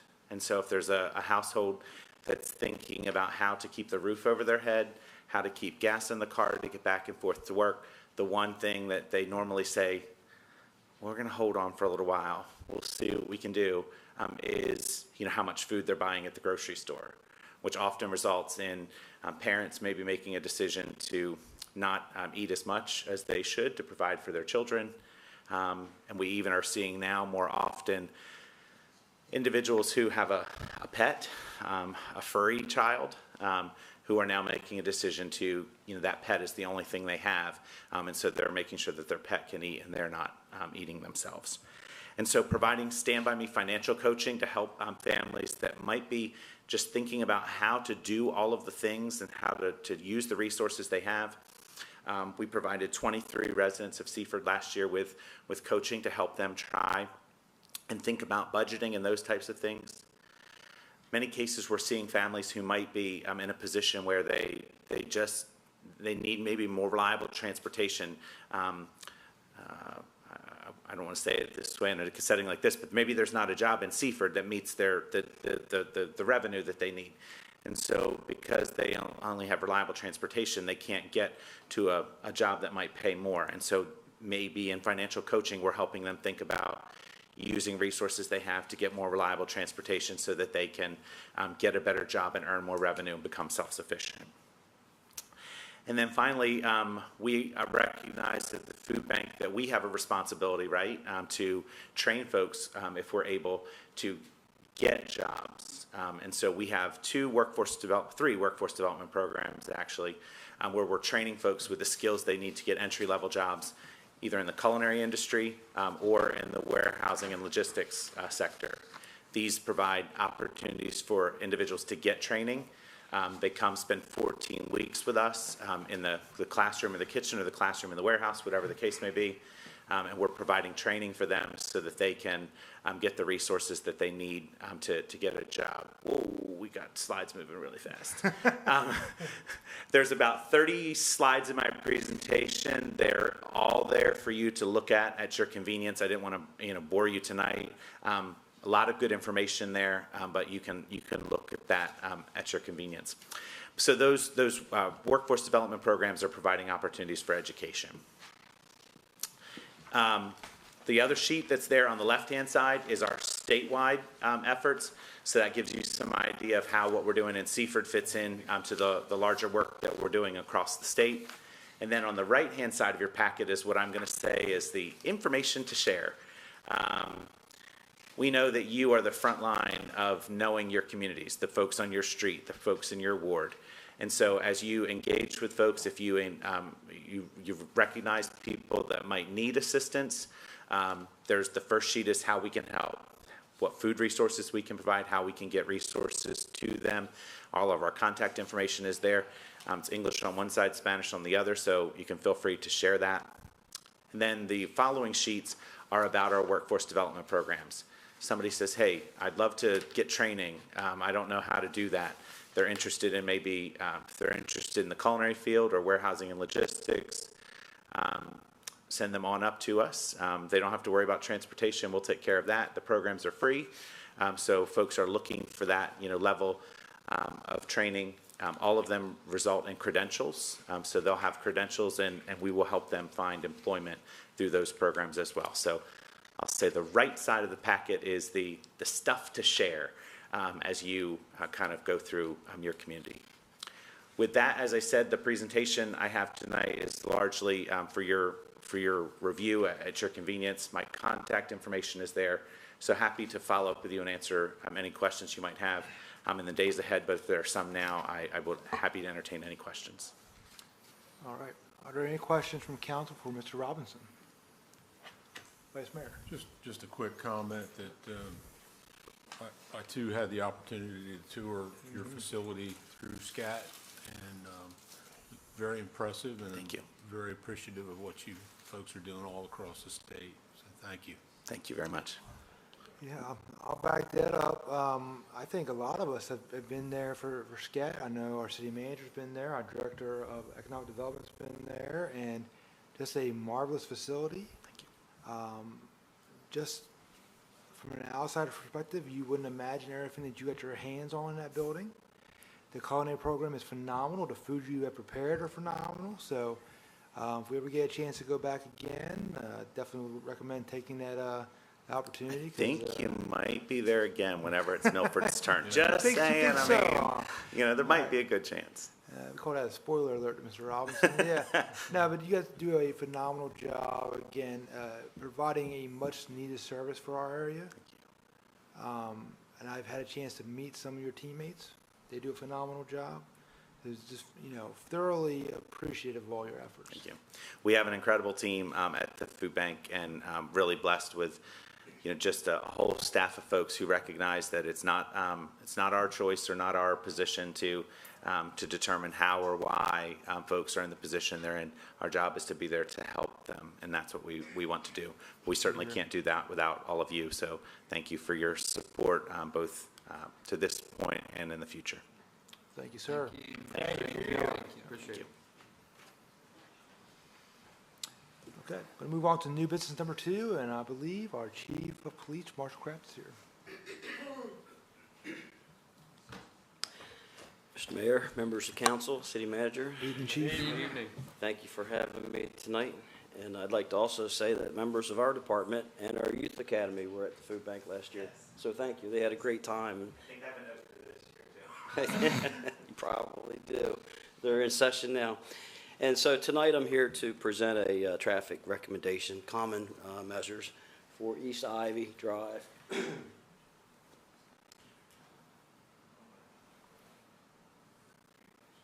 For both the 700 and 800 sections of East Ivy. Originally, we received a form signed by, a petition signed by all the, or majority of the members on 700 and 800 block of East Ivy Drive on June 3rd, which prompted a traffic study based on our prior ordinance. I think they were interested in speed bumps, but we're looking at different types of traffic safety measures. We did learn from the nylon traffic safety measure. It's been a few years since we did one, so I appreciate all the input from Nylon Extended, because that allowed us to actually make contact with a lot more folks out at East Ivy Drive to get a more personal opinion about what's happening in both sections, because they're a little different.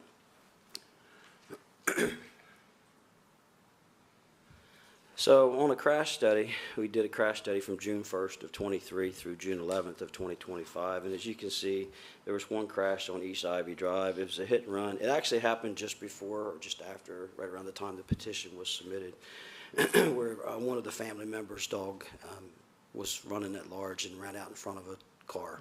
And you know, they're like your kids, right? So it's a terrible tragedy. But that did occur sometime around the end of June. Or end of May. We had one crash on Cypress Drive that was improper backing, two on Tulip Place for improper backing and a mechanical issue. One DUI over on Rose Tree. I just looked at the whole kind of general area here. And then one on private property, which was way up north there, as you can see from the pin around Arbutus and Hurley Park. And moving down, some of the analysis from the speed box that we put up for a full 7-day period from June 2nd to June 10th was 4,355 vehicles that were analyzed, giving us about 622 vehicles daily average traffic. It is a 15-mile-an-hour speed limit, and the average speed of all of those vehicles was 22 miles per hour, but the 85th percentile read 28.3, which is extremely high. It's nearly twice the actual posted speed limit. And in traffic studies, like we said before, that's what a lot of the traffic engineers use to set the speed limits typically. But this road's more narrow than North Nylon Boulevard Extended. There's excessive amount of parking on the 700 side, which is the south side of East Ivy, because the driveways are really narrow. You can maybe fit one car. Versus the 800 section, driveways are a lot wider, and you have a lot less parking. So you have a couple different things. One's curvy in the 700 section, less parking in the driveways, more street parking. Up north, it's a lot more open, so coming out of the curve, it's kind of like a freeway almost. And it is long. It's at least as long, if not longer, than North Nylon Extended, which creates and poses some more problems. The fastest speed was 48 miles per hour, slowest was 6. We did look at the days and times of the week here, and Wednesdays and Fridays, 2 to 6 seem to be the largest volume of traffic. And as you can see, there are 3 T intersections along that long stretch, Arbutus, Lilac, and Tulip Place. And of course, you can see the lengths there and 30-foot roadways. I'll skip over the 85th. We kind of beat that a little bit last time, and I just kind of explained it again. So I did do some more simulated driving like we did before. Lieutenant Little and I drove that course a couple different times. And so current conditions, if you're driving coming from Magnolia around Arbutus to start to go southbound on East Ivy, as you turn that curve, I maintained about 15 miles per hour. And it took about 1 minute, 7 seconds, 1.7.59 seconds, almost 1 minute, 8 seconds to drive from Arbutus down to Tulip Place. And that was driving without no simulated stop signs. With a simulated stop sign there at Lilac, it took an extra 4 seconds. And then same thing, you can assume 4 seconds in between those stops. So you can kind of see how those stop signs actually do slow traffic down. So based on the recommendations, talking with the community members and actually being out there numerous times and meeting with a collective group of folks and watching the traffic, we did definitely see the need to install a 3-way stop there at East Ivy Drive and Lilac Lane. And we're going to also recommend placing a stop sign 3-way down at Tulip and East Ivy as well. There were several crashes down there, but the problem is all of those cars and the speed was put, this study was really done down more on the 700 section. It's even faster up on the 800 section. So that would give a total of 4 stop signs, but at 2 different intersections. We're not recommending any stop signs for up on the Arbutus side, but in addition to those stop signs, we did a map here, and you can see the red stop signs. Obviously, are the new stop signs we're proposing. If you look at Tulip Place, there is a stop sign there. I just didn't place it on the on this picture. The yellow and the blue, if you can see, that's a speed limit sign. Right now at Lilac, there's a posted speed limit But there's another posted speed limit further south. We propose moving that out of the way because that's where a stop sign needs to go. It would be in the way. Nothing's prohibiting us from actually keeping that speed limit, maybe moving it down.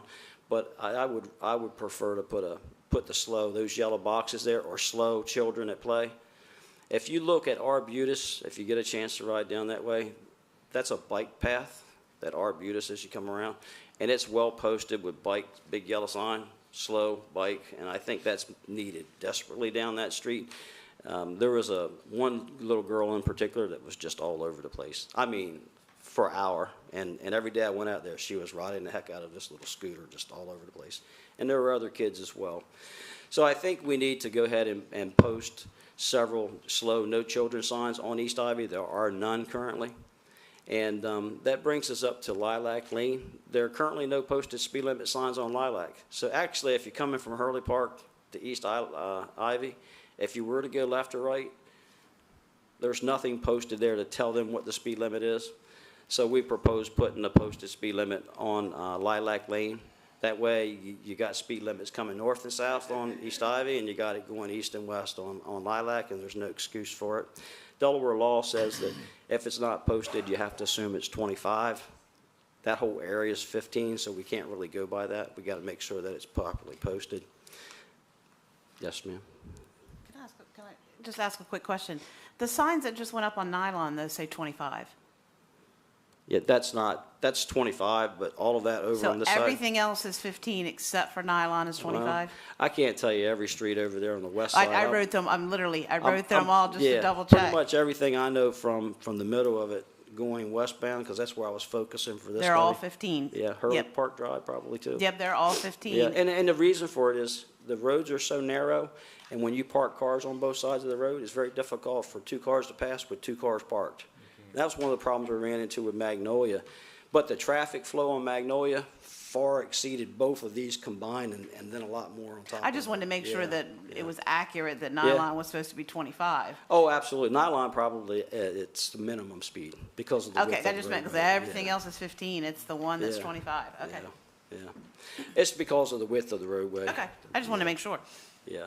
So the other thing that we didn't put on Nylon that I've already had a conversation with the city manager about, and it's just been a couple years since we've done these, what we did on North Street and what we did over on Chandler Heights, or Chandler Street, we put the big white stop bar, I forget what you call it, thermoplastic on the roadway. That actually stands out, people can see it, and the little whirly on top of the stop sign. I think the whirly's what, $20, $25. It's not very expensive, but it does draw more attention, and the stop bar does stand out because three-way stops, and we've got several of them on other places. It just helps add another feature there.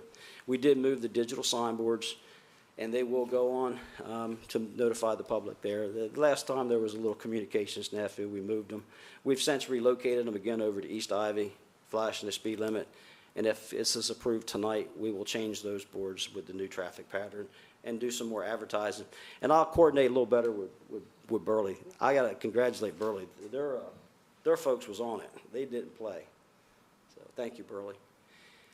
I already said about posting the speed limit signs on Lilac and the slow children signs.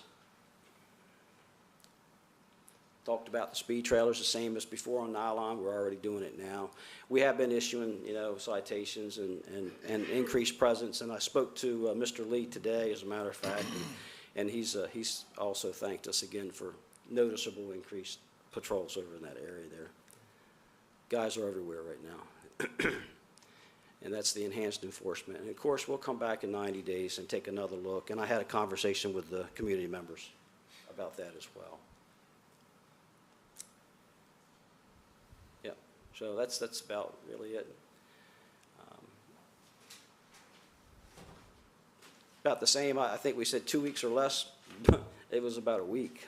So I think we probably need a little bit more time, to be honest with you, just so the communities are well aware. Make sure that we give them a little bit more time to transition.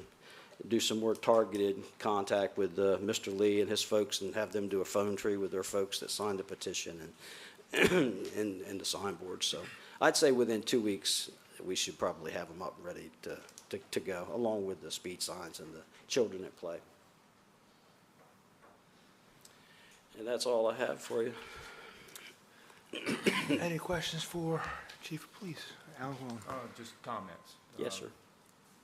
Interesting that it was 622 vehicles going up and down that road every day, because there was 684 going down Nolon. Yep.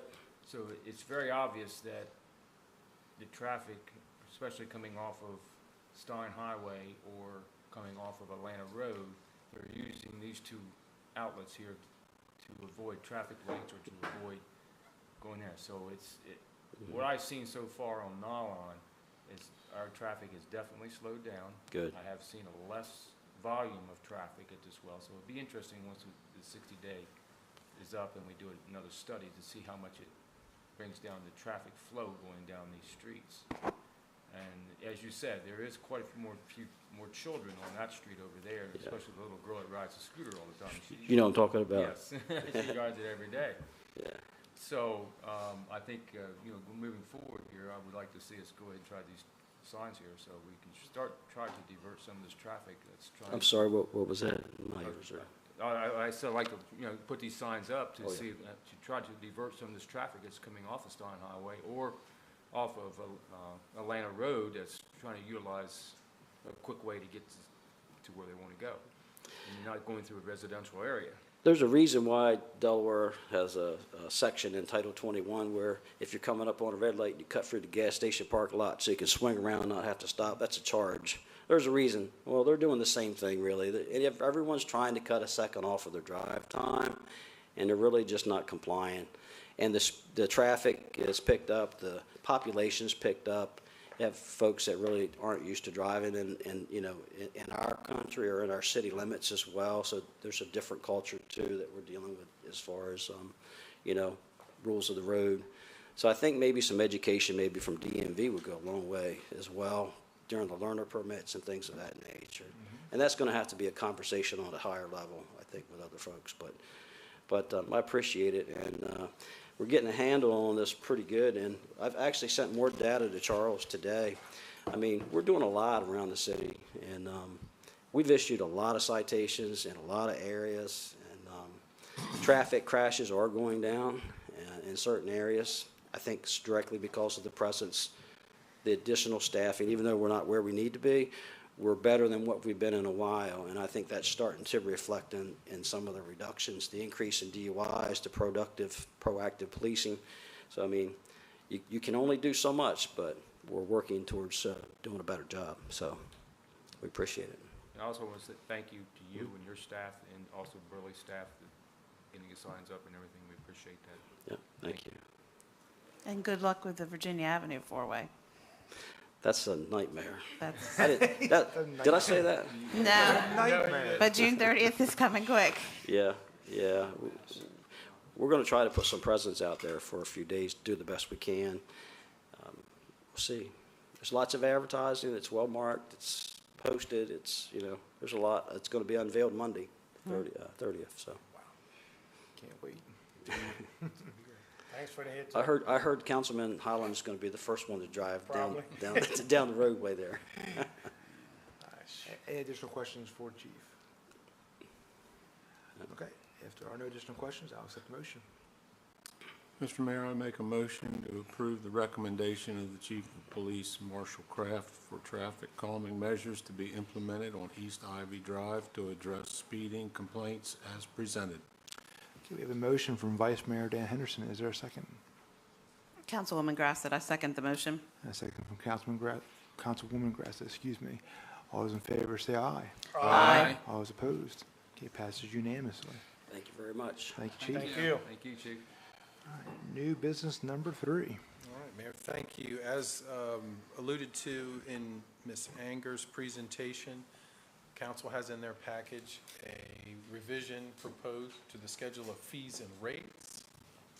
The revision would be on page 2 of 8 near the top, and it would be, let me blow this up just a little bit, residential deposits, yes.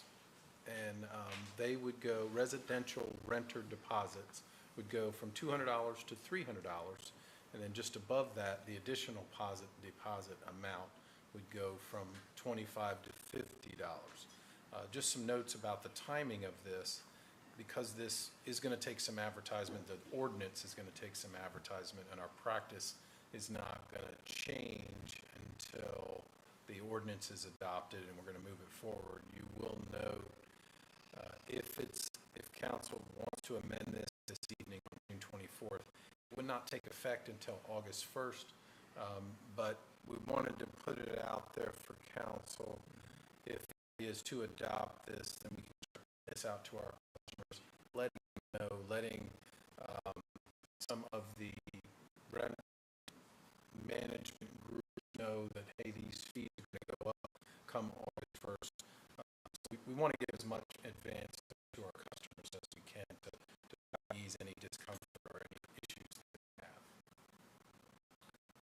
Okay. Any questions? Vice Mayor? Is this fee increase retro? It would not. It would be a forward. So you bring up an interesting point because we're going to have a group of people there that have the existing deposit. But again, that's why we have, and we've dealt with this in the past, that's why we have the additional deposit requirement. So if they have delinquency, we're going to require them to increase that deposit over several periods. Councilman Bradley? I have one, and Yes, I'm sir. just curious. Yes, sir. How do we compare to other cities in terms of?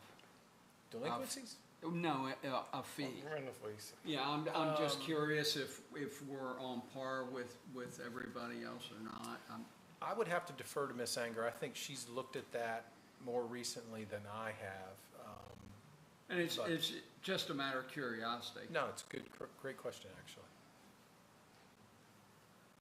A lot of other towns do credit checks.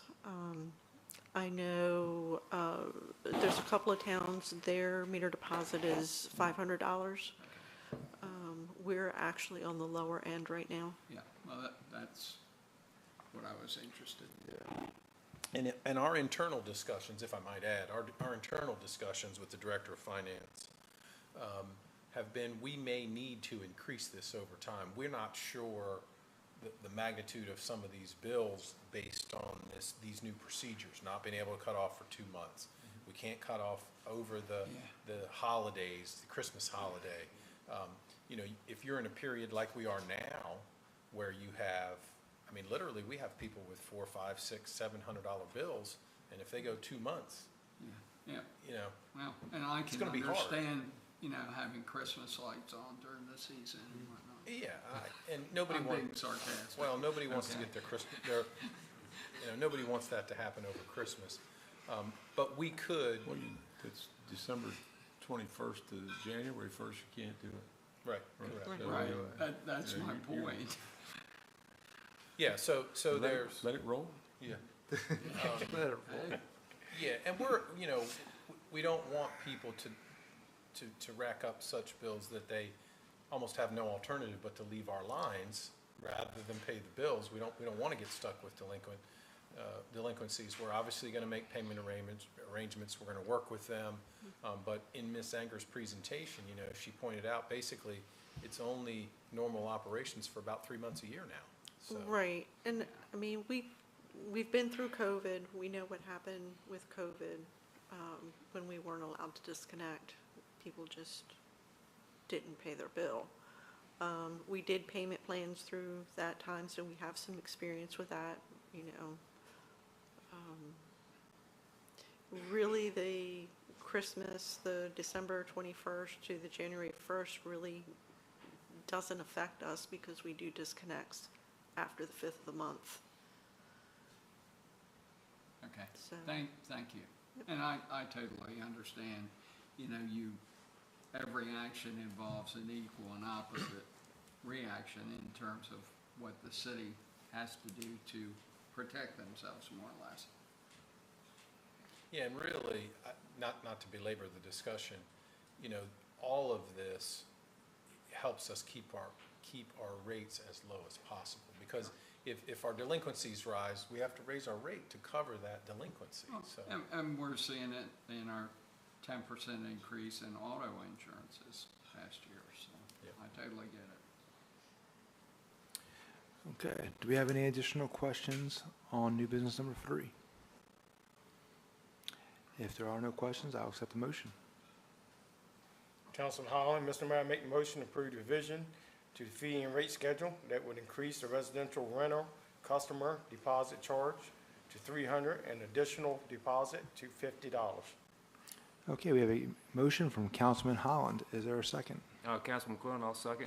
A second from Councilman Quillen. All those in favor say aye. Aye. All those opposed? Passes unanimously. And on to new business number 4. Thank you, Mayor. So in council's package, we do have resolution R 2025-03 that would authorize the city of Seaford to accept up to $44,657,440 loan from the Delaware Water Pollution Control Revolving Fund.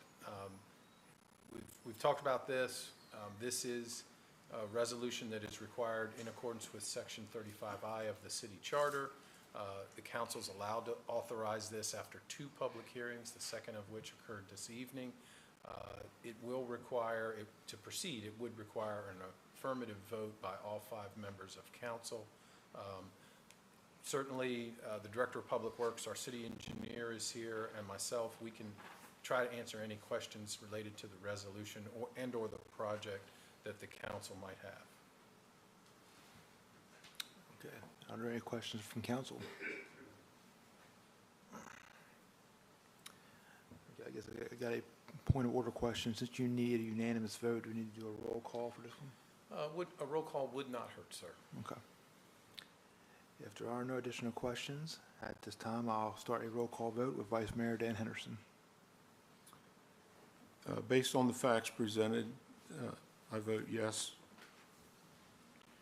We don't have a motion. I was going to Yeah, say, yeah, you need yeah, a make a motion motion, first. Sorry, it's late. Yep, we're late in the day. That's all on me. All right, let's go in reverse, and let's start this with a motion, please. Councilman Quillen, I'll make the motion to approve the resolution 2025-03, authorizing the city of Seaford to accept a $44,657,440 loan from the Delaware Water Pollution Control Revolving Fund for the wastewater treatment plant upgrade and expansion project as presented. Okay, we have a motion from Councilman Quillen. Is there a second? Councilman Bradley, I second the motion. We have a second from Councilman Bradley. Are there any questions on the motion? Okay. Now at this time, I'll do a roll call vote properly with Vice Mayor Dan Henderson. Thank you, Mr. Mayor. I vote yes based on the findings of facts presented and the benefit to the city of Seaford community. Okay. Councilwoman Stephanie Grassett. I vote yes based on findings of facts. Okay. Councilman Orlando Holland. Yes, based on findings of facts. Councilman Mike Bradley. Yes, based on findings of facts. And Councilman Alan Quillen. And yes, based on findings and facts. Okay, we got there eventually. All right, and at this time, going to ask if there's any old business. No, sir, there is not. All right, and I'll move on to reminder of meetings. Just a couple. Movie night in the park, June 27th, 8:30 p.m. on the grass lot behind City Hall. City offices and utility divisions will be closed July 4th in observance of the 4th of July holiday. That's all I have, sir. Happy 4th of July. Happy 4th of July.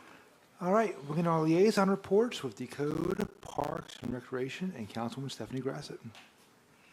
Starting with the Code Department, issuing permits, there's been 231 issued in 2025.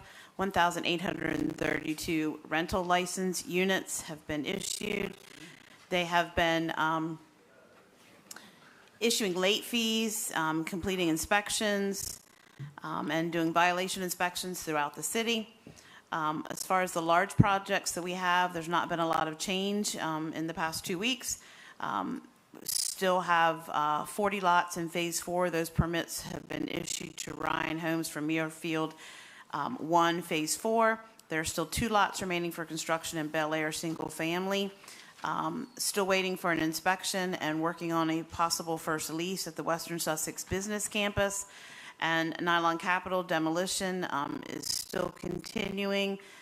Things have been slowed down a little bit because of the heat, but they are continuing to work on the movement of water, sewer across the site. As far as Parks and Recreation, they have been completing work orders that they have received for violations throughout the city. They've been working on irrigation repairs at both the sports complex and City Hall. They have begun the playoffs for the men's slow pitch. The championship game will be on Monday, June 30th. They have 13 children signed up for youth pickleball clinic. They have ordered parts and scheduled service for driver door replacement of one of their parks trucks so that they have another truck in service. They have last week prepped the softball fields for a tournament. They also have confirmed their field hockey clinic dates. That'll be July 28th through July 31st. They already have 44 registrants for youth flag football and 24 for soccer. Both of those are fall programs. And they assisted Seaford Tomorrow with a Friday Night Live, which was just held this past Friday evening with over 200 people in attendance. And that is my report. Friday Night Live was a place to be on Friday. It was nice. Big turnout.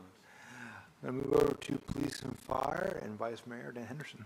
Thank you, Mr. Mayor. We have two complete reports from the Fire Chief and the Police Chief. We'll start out with give you a synopsis here. The total department responses in the Seaford Volunteer Fire Department so far this year are 2,761 calls for an average of 15.7 per day. That's a 12% increase year over year, or year to date over year, past year. Three significant incidents, one on June 15th out of the city on Ross Station Road for a working residential fire. 622, they assisted Station 71 on Nanticoke Drive, and on 623 they assisted Station 81 on Georgetown Road for agricultural machine rescue. All apparatus are in service. You'll see the training that is occurring in the future. Also, there's a chart of the hours in training and the total count of people involved. Under EMS, all 3 ambulances are now in service. The EMS fund drive is active, and by now you should have received your subscription request in the mail, and it's $75 a year is a suggested donation, and that will cover your subscription for that for this year. They're interviewing candidates for one firefighter EMT position, and that was held today, or I'm not sure. Yesterday. Yes, well, it says Tuesday, the 23rd, so it's one or the other. It's either yesterday or today. Under news and events, the fire department's been working on the revisions of the department bylaws as they transition from a 501(c) to a 501(c)(3) company. The fire department is also completing its budget for fiscal year 25 and 26, and it's going to present it at the next department meeting for approval.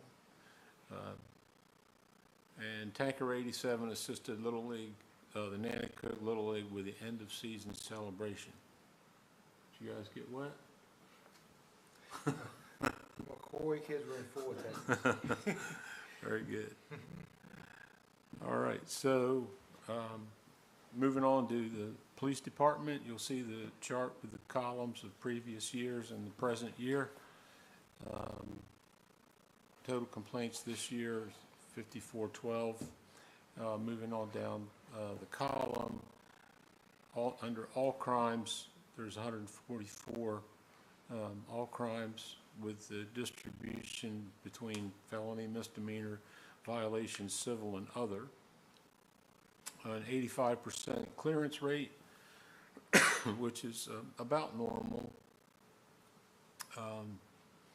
It goes up and down maybe 1 or 2 points between periods. Under drug complaints, there were 11 drug crimes with 11 adult arrests. Under traffic, this is where you'll note where the chief was in his presentation before. There were 216 traffic contacts, resulting in 186 citations and 24 warnings. Now, you may notice if you compare this to previous periods, the number of citations versus contacts is way up, which could mean a number of things, but it's proactive enforcement, and they're catching violators.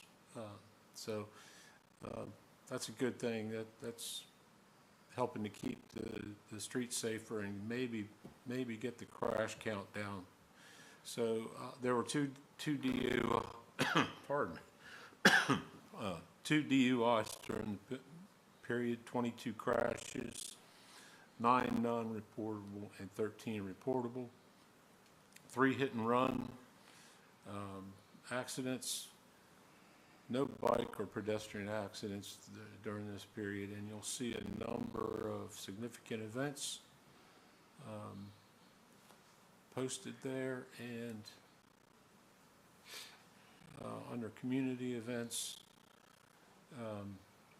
there's the ongoing Food On program in partnership with the Help Initiative, and on June 12th there was the Special Olympics run.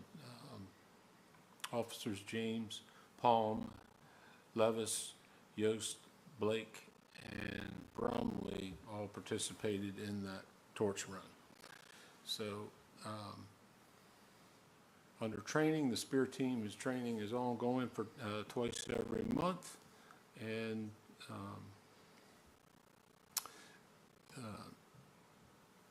Detective Levis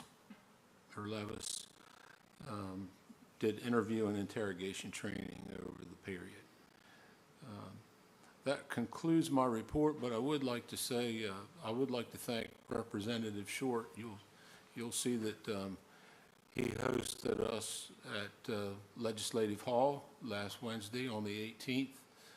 Economic Development Director Trish Newcomer, City Manager, who is the photographer on this one, and he Representative should have been uh, standing over there filling that hole. Yes, we should have got security to take the picture. And Councilman Quillen, we really do appreciate being able to sit on the floor, and actually we got to see the Girl State wrap up their activities on the floor, and we really do appreciate the brownies that Representative Short had out for us. So that concludes my report. Outstanding. I know it'll probably be discussed in the next council meeting's report, but want to appreciate our vice mayor and city manager and economic development leader for coming to the Junior Police Academy opening ceremony on Monday. Always fun to see the young men and women come through on Monday, and then by Friday they transition through the week of boot camp, so to speak. It's always fun to see, and wish them very well. Moving on to administration and Councilman Orlando Holland. Thank you, Mr. Mayor. And with that, a meeting was held with city engineers and Anticoke Conservancy representatives to discuss a renovation scope for grant findings for High Street landscaping. And also a meeting was held with owners across Christian Academy regarding water/electric billing. And they worked on preparing final SRF loan closing documents for SRF loan for the Martin Farms Phase 1 sewer project. And the visit was made to Legislative Hall to meet with Representative Dan Short, as was just brought up, and to pay respects to former Public Works Director Jose Santos' funeral, and attended various other meetings and other events, and all other work was routine. And that concludes my report, Mr. Mayor. Thank you, Councilman Holland. Moving over to electric and Councilman Mike Bradley. Thank you, Mr. Mayor.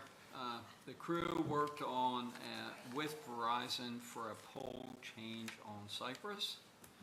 Continued cutting trees and vines throughout the city. Did prep work, guess where? At the Seaford Inn to get energy back for the new owners. I was kind of excited about that. So. You were electrified? Not yet. That's come. Okay. Cut trees on Hurley Park under circuits 280 and 290. Started year-end inventory for the county. The director did the director things. Meetings, more meetings, one more meeting. And lastly, a construction coordinating meeting and met with a developer on Porter Street for service to 5 new homes. The liaison meeting was at the electric department this morning, and I expressed my thanks to Bill and the Bennett family for their contributions to our city over the years. Also praise the department for their continued efforts to keep us electrified. I also mentioned the proactive approach to the city's needs and my optimism for the future of the city and how the department was going to be an integral part of it in the future. So Bill Bennett's parting gift for me this evening was letting me know that a turkey got electrified today and showed me a picture of it. So we now have a fried turkey due to electricity. Respectfully submitted, Mike Bradley. We don't have the turkey on the slides or anything? It was too graphic. Very nice. It really was. It was too graphic. I would be remiss if we didn't take the opportunity to thank Bill Bennett one more time. Again, his accomplishments and his impact on the electric department will be felt for years and years to come out there. All the men and women that he's worked with over the years. We have an amazing department, largely in thanks to Mr. Bennett. So thank you for all your service.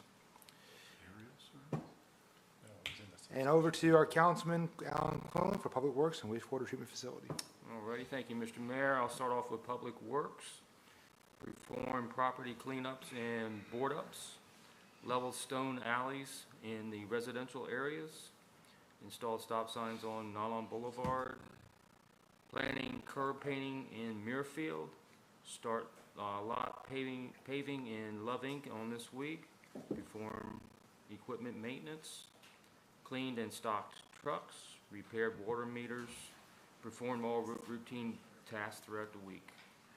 Moving over to the wastewater treatment facility, plant looks fantastic. So really good looking on there. That's good. I want to take a tour real quick.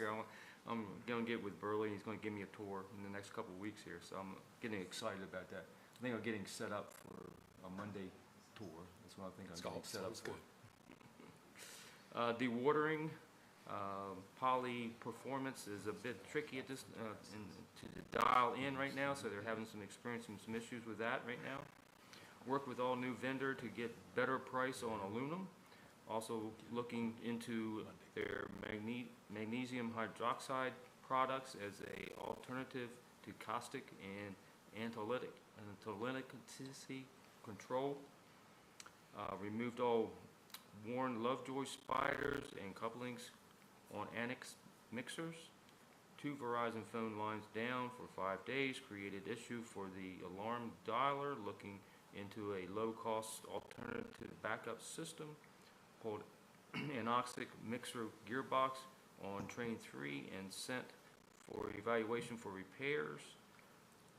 Failed solenoid on thickener polyblend unit. Temporarily bypassed until replacement can be installed. working on repair, replacement of BFP building roof exhaust fan. BFP stands for belt filter press. Replace some landscaping around the admin building, and also received a PAA for trial. Hope to start the first week of July. Set up a dosing pump and chemical feed line. And that concludes my report. Thank you, Councilman Quillen. We have one more, I guess, fun event on Friday of last week to discuss, Trevor Young Day here in the city of Seaford.